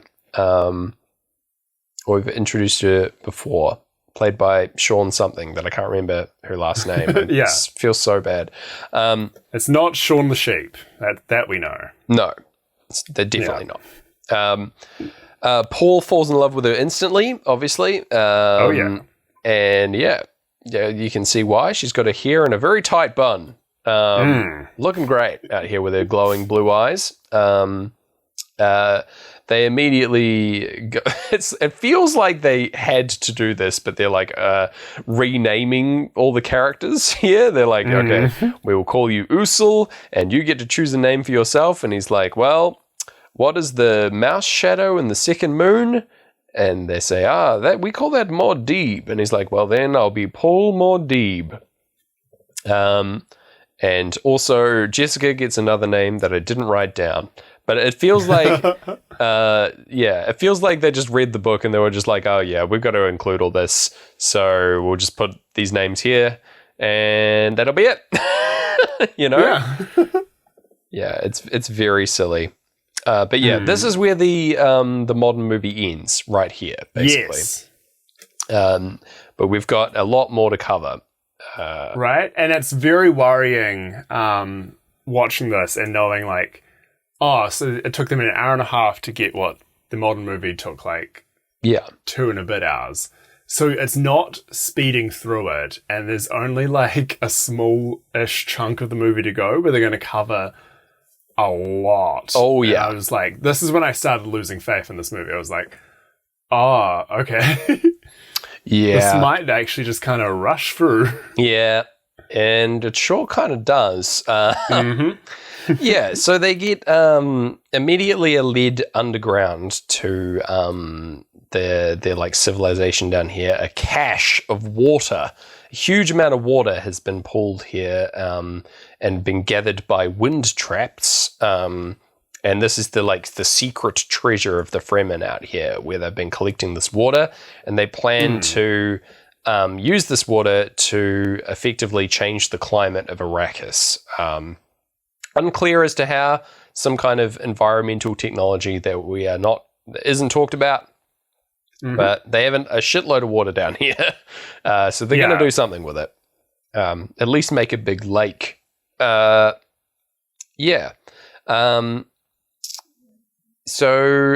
we see this is also where we get the callback here. Paul's been having this dream repeated where Shani says, "Tell me of your homeworld, Usul," and he's seen it multiple times, and now she says it for real in real life, and he doesn't bloody answer her. He just sort of like weirds out at the fact that this was part of his vision, and he's been, mate, you've had ages to prepare a good thing to say, and you just say nothing? Come on. I was very frustrated by this. I was backseat dating over here. Unreal, Paul. You got no game. Anyway. So back at the palace, there's a bit of weird shit going on with the Harkonnens. The Baron is just sort of flying around a chamber that is filled with steam, being operated by Bill Murray's brother, who's just sort of doing something. We don't really know. Some sort of space accordion is operating the steam room. And the Baron's just rotating around, laughing his head off. Raban enters, and nearby a cow is suspended upside down with a couple of like minions like prodding it with like little, I don't know, tasers. I don't know what is going on there. But yeah, he grabs like a weird like chunk of it and starts eating it because he's gross. And it goes over to the Baron, who leaves him in charge of Arrakis and in charge of the spice production, and laughs his head off. So gross. Like, Raban's just like eating this like piece of cow the whole time, and just as they're both laughing, he's like spitting bits of cow into his face. It's disgusting. I hated this. And then the Baron like stops his floating around, and who should emerge from the steam chamber but it's bloody Fade. Sting, it comes out, and he's fully nude except for a molded pair of underwear. Yep. Sting looking real good. He's looking ripped in this. My God, dude. But a bit weird. the like strange like metallic eagle underwear is a little bit much. Yeah. And just the fact the Baron was just scooting around his like steamy nephew is just so strange. So weird, like, dude. You just didn't think you were going to get that while you were listening to Pink Floyd's On the Run. No. You super did not. And then we get the crash sound in On the Run. Happens as Sting just gives this look to camera. I described it earlier as the DreamWorks eyebrow, or the people's eyebrow, where he just raises one eyebrow and stares down the lens grinning. It's so weird. But that's our sync for playthrough 3 on the crash sound. Oh yeah. Very good. Jessica, who would you cast as this guy, by the way? It's Fade? Oh god. Man, that's really tough. Oh no, it's not tough. I know exactly who I would cast. It needs to be some kind of popular like rock star, singer, entertainer. I want Justin Bieber in the role. Get him in there. God, that's perfect. Right? Because I've been thinking like, who's someone that would fit in the Harkonnens, but also like, you know, as charming and good looking and everything. And it's got to be, the Biebs. The Biebs. Wow. The perfect foil to Timothy Chalamet. That is, wow. That is so good. Incredible. I can't wait. Yeah. Can't wait for that casting to be manifested into reality. Who would have you cast? Well, it depends because, like, in the book, he starts playing Raban against him as, like, trying to win the people over, but it's kind of dropped. So when that was happening, I was like, oh my god, they're going to cast The Rock, and it's going to be a surprise casting, and it's going to be The Rock as his favourite nephew. Incredible. Yeah, but, I mean, I can't beat the Biebs. I was thinking, like, maybe someone who's also, like, got that kind of hype around them the same way as Timothy Chalamet, like, whoever the evil Chalamet might be.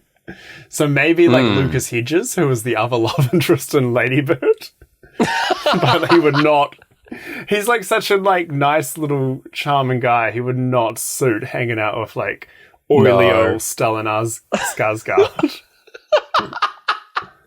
Oh, can you imagine? Oh my god. That'd be a very awkward They just room. dress him like a normal person. Yeah. He's standing next to, like, Piter. It's like, what the fuck? Yeah. Just in a, like, polo amazing. shirt and some shorts. No, give me Dark Biebs. That's what I want. Yeah. Evil Bieber. The heel turn. Oh, incredible. Can't wait. Anyway. So Jessica very suddenly has to become the new Reverend Mother on Arrakis because the old one is dying. So, like, we get to the clock sound as she is drinking the water of life. So, like, between very little time is gone into explaining that she has to become the Reverend Mother. I imagine it's more drawn out. But yeah, she has to drink the, like, blue stuff and has a horrible vision, as you can expect from that. And the old Reverend Mother dies, and her child inside her is born early, and both of them share the special powers of the Bene Gesserit, Reverend Mother. Presumably because she was pregnant at the time of becoming the Reverend Mother and having this weird drug ingested into her. Unclear. But also, part of this, that child is going to age so fast and be very scary. Yeah, but we'll get to her. Yeah. I guess the idea was because she doesn't age fast in the book. She's just very smart. But, like, this movie's already got one spooky baby. It doesn't need, like, two. Doesn't need more. I had my fill of spooky babies in the first 5 minutes of this movie. I don't need any more. You know? Gosh. That's why the Boss Baby sequel's not going to work, is because there's two Boss Babies. Boss Baby 3, Give me Spooky one Boss Baby. Don't joke, that's gonna... You've manifested that'll actually happen. Yeah. Oh no. Anyway, going back to Gady Prime, we're having probably the weirdest scene in the whole movie, where Thufir is being tortured. An aspect of Gady Prime and the Harkonnens I haven't covered yet is that they have heart plugs. This is another change from the book, just proving the cruelty of the Harkonnens. They have these like little things injected into their hearts, like little metallic pieces that if they're pulled, you instantly die. Just proving this like horrible cruelty of their world, effectively. So Thufir's had one of these put into him. Bad times for him. And also, Fade and Baron come in with a little cat in a cage.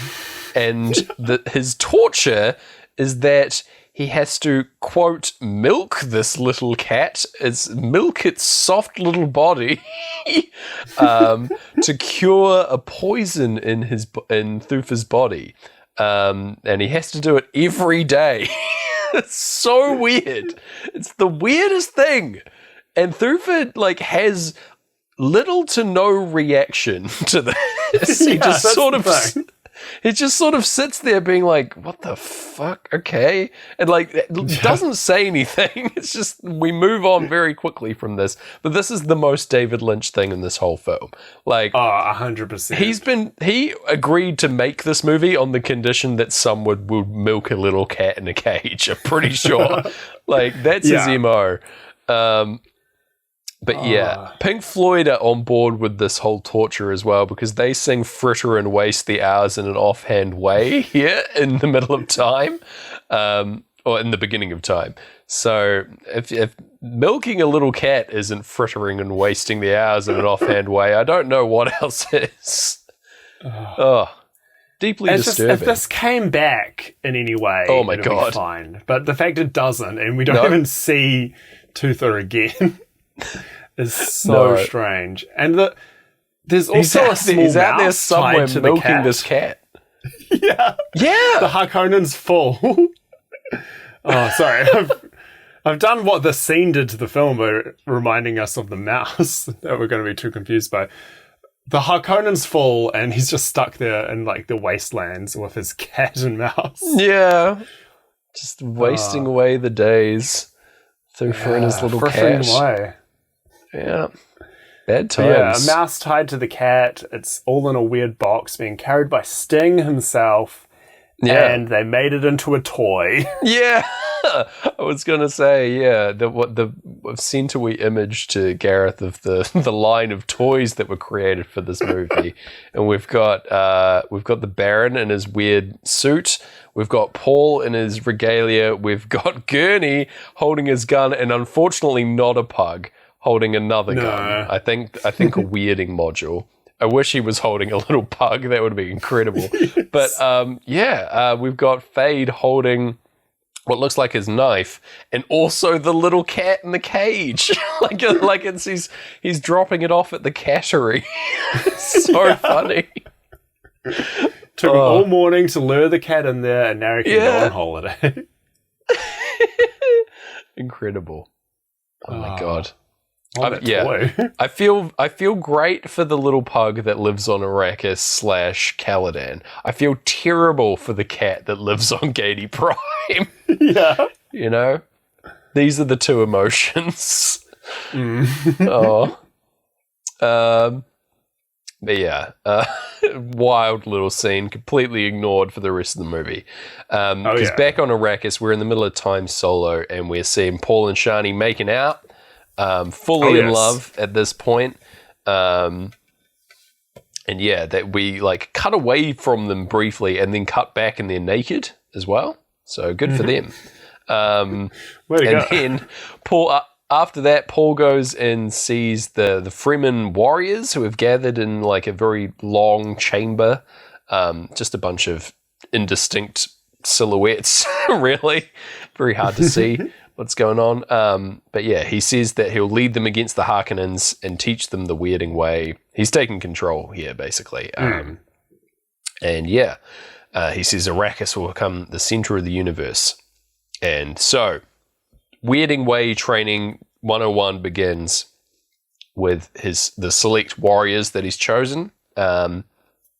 He's gathered them into a room, and as part of the demonstration, there's a large obelisk, which he instructs one of the boys to try and break through punching it and pushing it over and yelling at it, and he gets a guy to like zap it with a weird gun, and nothing can break the obelisk except for the weirding module, which is this voice-activated device that I talked about earlier, and he activates it with a powerful shaksa, and yeah, it shoots out a little beam and blows up the obelisk. Really dumb, but fair enough. Yeah. Anyway. It's a weird little thing as well, like, hey, remember the obelisk in 2001: A Space Odyssey? Yeah. Well, this sci-fi epic... Get that shit out of here. Yeah. This ain't your dad's sci-fi. Get your dad's obelisk out of the room. Oh my god. But yeah, so get ready to hear a lot of that shaksa, because if you didn't like it here, you're not going to like it for the rest of the film. Yeah. And yeah, Pink Floyd do agree with this adaptation though, because they sing "Hear the Softly Spoken Magic Spell" at the end of time here, which is similar to what is going on with the weirding modules. It is sort of a magic spell being spoken. You saying these specific words to activate this weaponized device, right? So that's a sync. Yeah. It's also the fact he's shooting this big reflective item with a laser is very Dark Side of the Moon album cover. So good on him for that. There we go. Pretty good. Yeah. So everyone's pretty on board with this plan once they see that we can be blowing up obelisks. And so, we're moving into Great Gig and into a bit of a montage of training. They're testing out these weirding modules, and one of the guys says Paul's name, Mordeeb, and that overloads and activates a weirding module, setting it off and shooting off a beam, indicating that his name is, quote, a killing word, which in the book is much more of like a metaphorical kind of thing, you know? It's not like, you say my name and someone dies. That's not actually how it is, but it's been literally interpreted here. So, whatever. It seems like it would be a real liability as well out in the battlefield, saying someone's name and everyone's guns get set off. Anyway. Yeah. Bit problematic. Just hope they're facing the right way. Yeah, right. Be pretty good at aiming, I hope. Anyway, the final test for young Paul here is he's got to ride that worm, baby. He gets given the maker hook from Stilgar, and gets sent out to ride the worm. And, pretty much just does that pretty easily. Sets up a thumper, draws in a big old worm, and climbs up on it with some ropes and just starts riding it. The Fremen look really bored watching this happen. Presumably they've seen it multiple times because, I can't wait to see how they handle this in the modern adaptation. I'm very excited because we saw a little bit of worm riding as like a tease at the end of the last movie. And yeah, I'm excited to see like the big assault and everything, with the worms. Yeah. Be cool. Yeah. I reckon they'll probably, this is again one of my big predictions. I reckon they're going to skip a lot of the training. I think they're going to show some of the other characters for a bit and then show Paul kind of already like scary and settled in. But I mean, I'm not a professional filmmaker, so maybe that's a bad idea. No, I think you're probably right. I think they'll be mixing it up a bit, So well, I'm excited. I'm very excited to see where they go with it in the next one anyway. So yeah. Okay, so Paul gets given 15 of the best warriors to serve as his guard, and they show, as we go into money here, Stilgar, like, shows off, like, the big hand symbol, so, like, that scene from his visions has come to pass. This, like, outstretched palm is the symbol for these warriors, I guess. Don't really know. And yeah, over the next 2 years, can you believe it? It's Friday once again. They go out there and are assaulting all the spice harvesting operations, just taking them down and, yeah, using a lot of bloody guns to do this. Yeah. It's really lame. They're just running out, shooting guns. The spice harvesting gets stopped. It's they show it through montage. It's that boring. It's like, Yeah.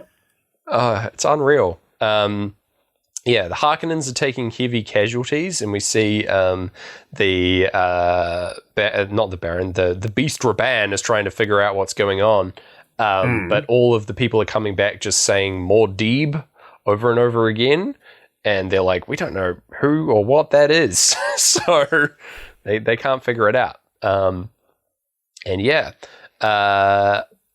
there's like a voiceover of over this montage of battles that we get like more exposition as to what's been going on over these 2 years. Paul's sister ages rapidly and turns into a terrifying ghost child. Oh, yes. Is how I would describe her. Paul and Chani fall even deeper in love. And then we also run into Gurney out here, who has been surviving in the desert and has the blue eyes of the Fremen as well, because he's been exposed to the spice. And yeah, he's stoked to be here. And he's back. I do love him running over the exchange between him and Paul, because Paul comes over and says, Gurney man, and he says, you young pup, over and over again. It's great. I just want Patrick Stewart to call me a young pup. Yes. That's the energy I want to bring into this new year.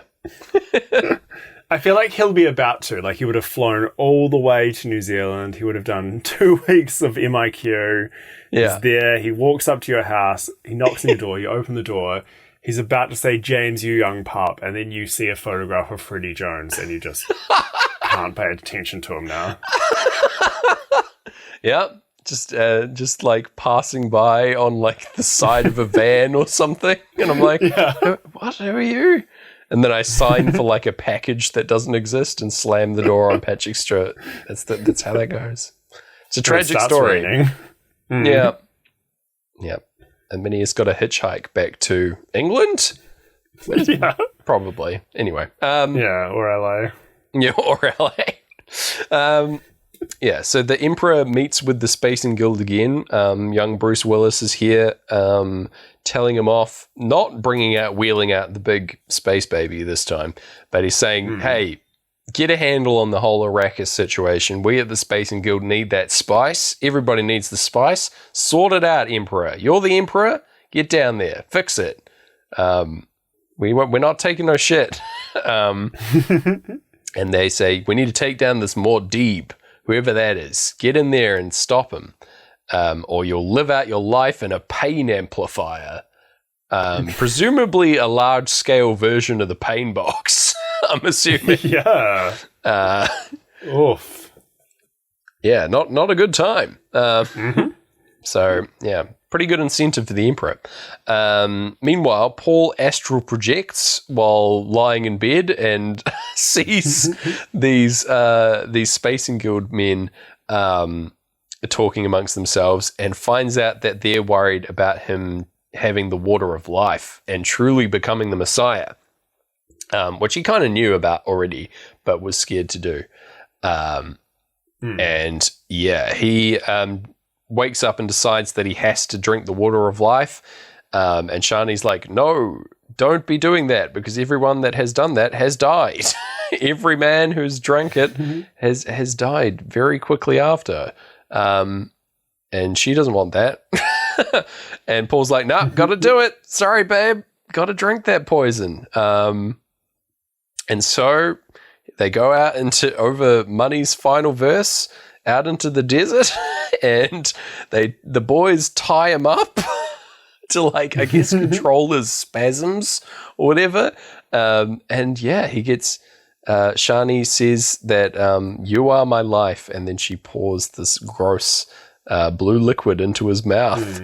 And yeah, Paul has his new powerful vision with a bunch of sort of strange stuff. He says the worm is the spice, and the spice is the worm, and it doesn't make any sense, but that's fine. And yeah, it's all very clear to him, and nothing is clear to the audience. Is the real issue with this? It's not really explained what's happening here.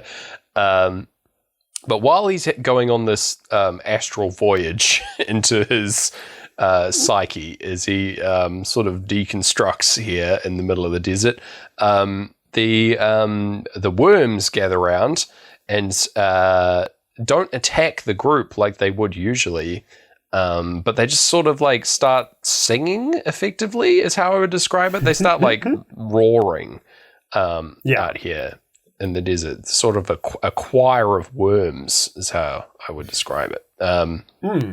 And yeah, Paul is having a bad time. This blue stuff is affecting him, and also because he starts crying blood.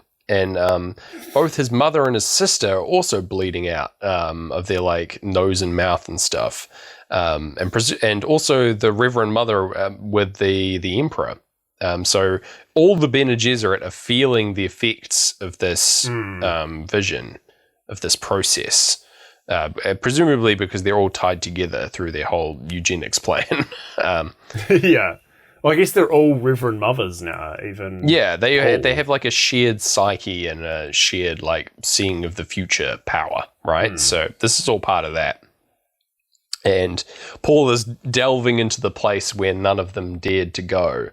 And yeah, he says, if I can truly control the worm and the spice, he can destroy the spice forever. And if he like wields it as a weapon. He also sees the little space baby navigator guy, the mutant, is also just vibing out here. Don't know why, but he's part of this vision as well. So, okay. Don't forget me. Yeah, he just sort of flies around and it's like, okay, yeah. I guess he's quite trippy. So it's fine that he's here. Yes, but Paul manages to survive this harrowing journey into his soul, and he stands up and calls up to the sky to his father, and he yells, the sleeper has awakened. So the prophecy be true, Gareth. All done. And yeah, he rallies the troops under Muad'Dib and prepares them for battle. He says a storm is coming and they're going to take back what's theirs. They're coming for the Emperor, coming to rough him up. And yeah. And the Emperor is coming down to Arrakis to sort it out, as is his want. He's been told to do that, and he's coming down in his armored ship, which is painted gold. Hilariously, it's exactly the same as the other ships, except that it's all gold. Which, just Emperor things. Yeah. So yeah, the troops head out in massive numbers and they wrangle up some worms with like a bunch of thumpers to draw them in, and we see that the Baron and his minion friend have come here to investigate as well. They've been summoned by the Emperor, and yeah, the Baron is brought aboard the Emperor's flagship as it lands in Arrakeen. And he is brought before them and sees that Raban has been beheaded and his head is sitting between them as they have this meeting, which is pretty damn dramatic. And I kind of hope that this happens in the adaptation, the future adaptation, because it's like, holy shit, that's real serious. And yeah, the Emperor himself has been forced to come and sort the situation out, and is sort of grilling the Baron for leaving Raban in charge and for fucking everything up. And who should appear but Paul's creepy sister, who just fucking comes at this little child actor who is so scary and just speaks in like a haunting sort of baby voice in the the like sound on when Pink Floyd aren't playing. So it was a nice reprieve this time around, not having to hear her creepy voice. But yeah, she's just like taunting the Emperor and the Reverend Mother, and can like weevil her way into people's minds because she has the Bene Gesserit powers.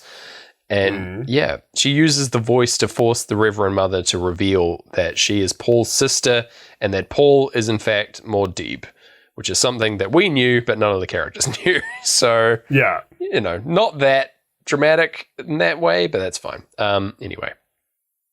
Yeah, the storm that Paul was talking about that they've brought for this battle is literal as well, and that there's a full storm blowing, which means that the Harkonnens and the Sardaukar can't use their ships in part of this combat, presumably to save on budget, more so than anything, for the film. Yes.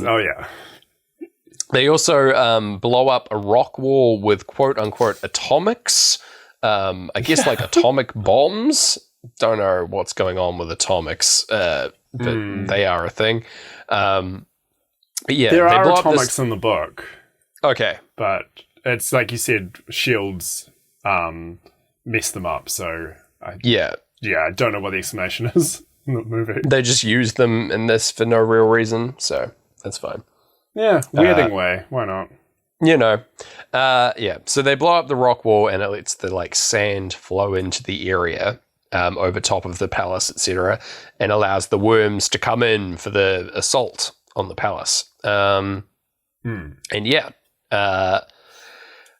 the Emperor goes over to like a weird little like golden computer desk and sets up with his generals here and starts like playing a video game where he's trying to shoot down the worms, which I found very funny. And the little kid is using her mind magic on the Baron to sort of control his mind and hold him in place, and not allow him to leave. And yeah, the battle ensues. It's really, really dull because it's just people standing on top of sandworms, firing these weirding modules into the crowds, and saying like "Shaksa" and "Muad'Dib," and that's it. And we see them like standing in front of CGI backgrounds shooting these little things. And then interspersed with people in like stormtrooper helmets, effectively just jumping away from explosions, and that's it for like probably about 10 minutes. Like, it's very pew pew laser guns, and not very. It's definitely like, let's make this more like Star Wars. You know, it doesn't feel like Dune. I don't know. It's no good. But yeah, I have very little to say about the whole sequence. It's just, there's a big fight. It's like it commits the biggest crime of being a David Lynch film and being boring at that part. It's just like, oh, okay. Yeah. Just we just got to move on, you know? It culminates with like a really dumb part as well, and that they wait for a long time, and then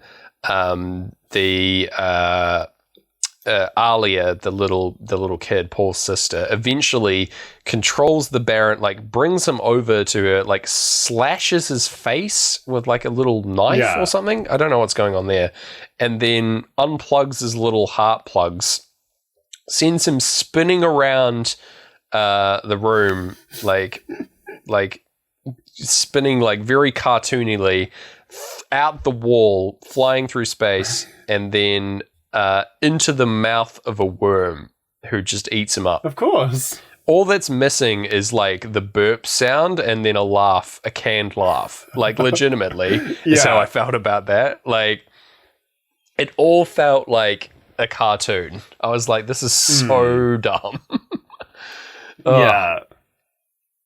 Just the cartoony death for just such a, like, supposedly the main villain of the movie, but whatever. Anyway.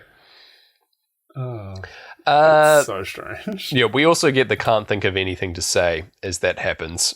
The little ad-libby bit there at the end of Brain Damage. Yeah. So I can't think of anything to say about that. Yeah.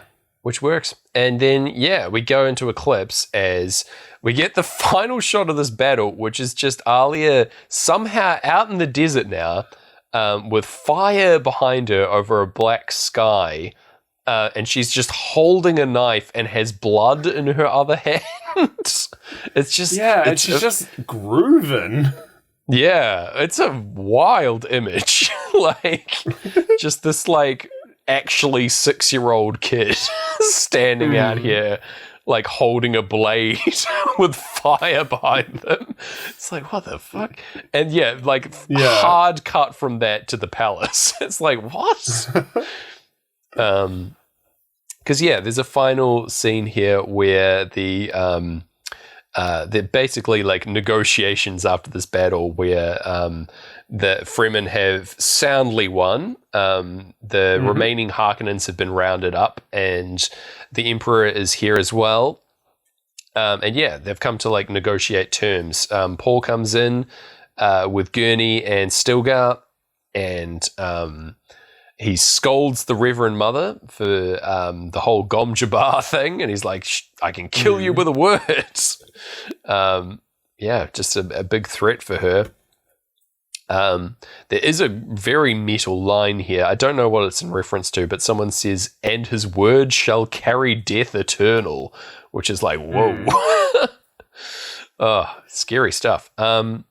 But Fade can't stand this anymore, and he needs to get involved. And he challenges Paul, and Paul takes him on in a knife fight.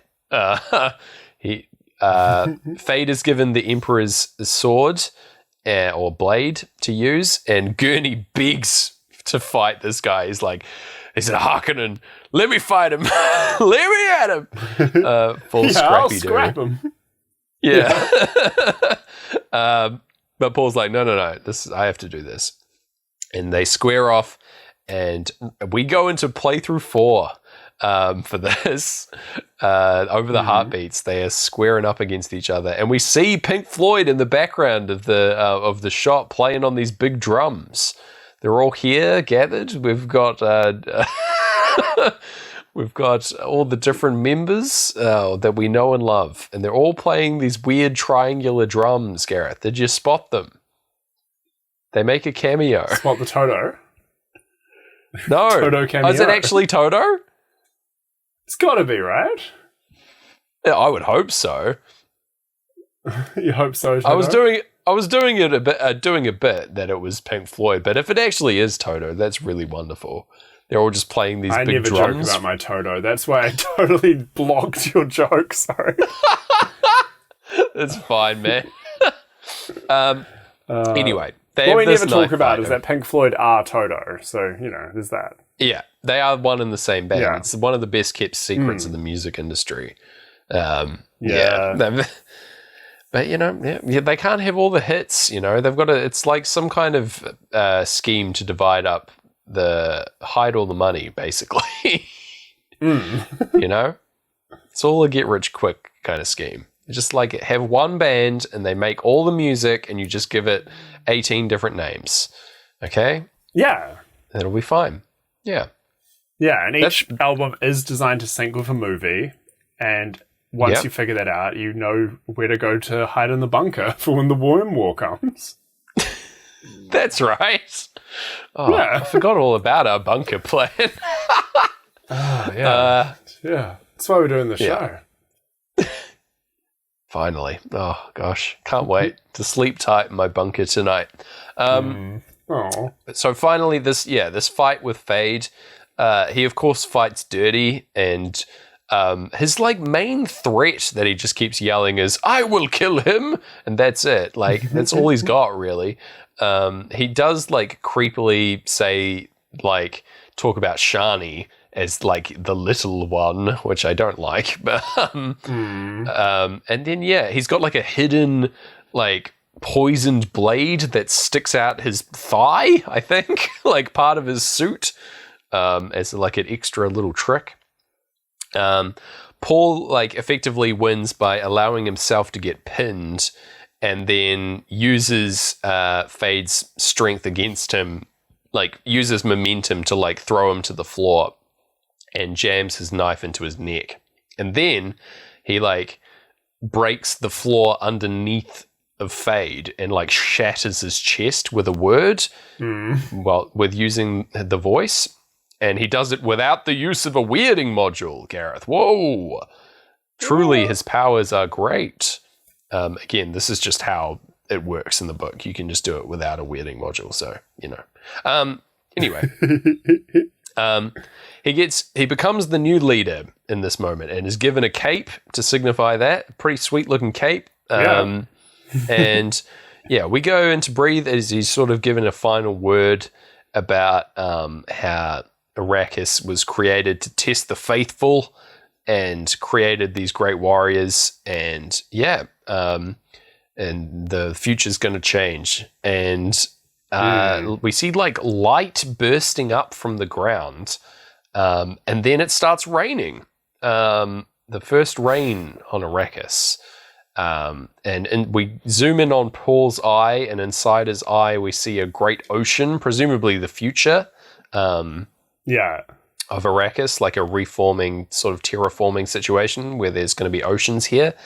And yeah, we get the final line of the movie from his creepy little sister saying that there's like, but why? And then he says, because Paul is the Kwisatz Haderach. And then that's the final line of the film. What a way to go out. Yeah. But it's not quite the way it goes out, because then we get the classic sitcom credits. Oh my God, I loved this. So yes, the credits are done with like, we get everyone's in alphabetical order, which is bizarre. Wild. But they also, we just see like a shot of them staring down the lens, and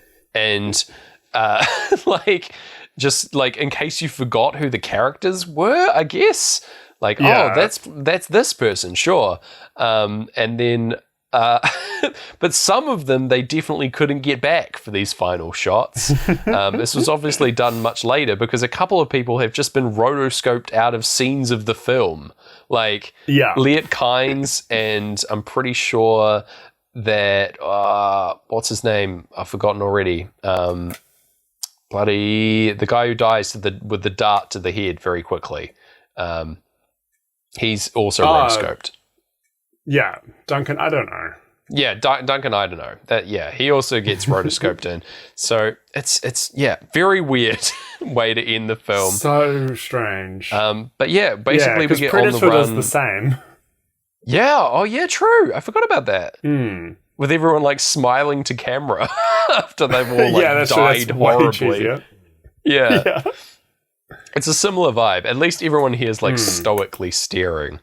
But we get on the run for the credits, and that's pretty much it. Playthrough 4. What did you think? How did it sink, Gareth? What did I think? How did it sink? As we round off what is now, I'm pretty sure, just slid into our longest episode, episode we've done. But, you know, Pink Floyd. You've got David Gilmour. You've got Nick. You've got, old drummer man. I'm seriously blanking on their names. Listen, it's been a while, man. And it's very late at night. But most, you've got Roger Waters. Yeah. Now, you know what's not on the planet Arrakis? Water. And I reckon there's a reason for that. It's because you can't have a sink without some water. Yeah. It's why they called them sinks. Yeah, man. You can't sink in sand. That's why Jaws gets a 10. That's why Cocoon gets a 9. That's why, maybe we figured it out, yeah. Yeah. The drier the movie, the lower the score. Yeah. Like, did you see any water in Whiplash? No. Don't fact check it. No. Yeah, Absolutely so not. I think this has to sit incredibly comfortably with its 2021 counterpart. Like, Yeah. no one really wins. What do you think? No, I'm with you there. That makes perfect sense to me, bud. We've got to put it low. Yeah. The couple sinks we get, I guess, are like the Fremen saving their moisture and you knowing to use it wisely. Like, Yeah. I did really enjoy our narrator fading in and then fading out on the guitars. Yeah. But, I don't think that moisture is going to get me through a long day under the suns of Arrakis. So, yeah, low number. Yeah, like 1 or 2 then, or 2, 3. yeah, yeah. No, I feel lower. 2, man. I'm feeling 2. 2. Yeah, sorry. Yeah. All right, plot it on the graph. There it is. Dry old 2. It's up there, in glorious marker pen. Anyway, what are we doing next week? We're back to the regular scheduled broadcast, Gareth, and I believe what's that sound? A clip clop? A clip clop? It's our bullshit. We should get back on it, James. Oh, nice. Yeah. We've finished, we've finished the Crawler days. We've finished Dark Side of the Dune. There's, and now our listeners are probably looking at themselves and they're going, here we go again, you know? As we're back on this journey that takes us, it does take us from A to B, but sometimes it does take us back from B to A. And, it's enough to make you want to curse the Holy Mother in Italian. So we're going to have to watch, a film as we try to find the genetic procreator of this album, the movie that would father this album. We can only do it by watching 2008's Mamma Mia. Oh my God, that's a big one. Yeah. Oh, I can't wait for that. That's very exciting news. Oh my gosh. Yeah. That's a Mamma Amber Mia. and Pink Floyd. Yeah. Man, okay. Looking forward to that next week. Yes. Great. All right. Oh my gosh. Catch us on the socials. Yeah. Yeah. At Sync Floyd Pod on Twitter, Sync Floyd on Letterboxd and Facebook, syncfloydpod@gmail.com. Thank you to everyone who's sent nice words about our Dune spectacular so far, and especially thank you to people who told us their spit style. Yeah, that was awesome. Shout out to you, Heavy Rain. Incredible. Very nice. Goodness me. And I've been Gareth Blackler. I've been, and I remain, James Barron. Yeah. And we'll see you on the dark side of the Dune. On the dark side of the Dune. Yeah, yeah, yeah, yeah. Oh.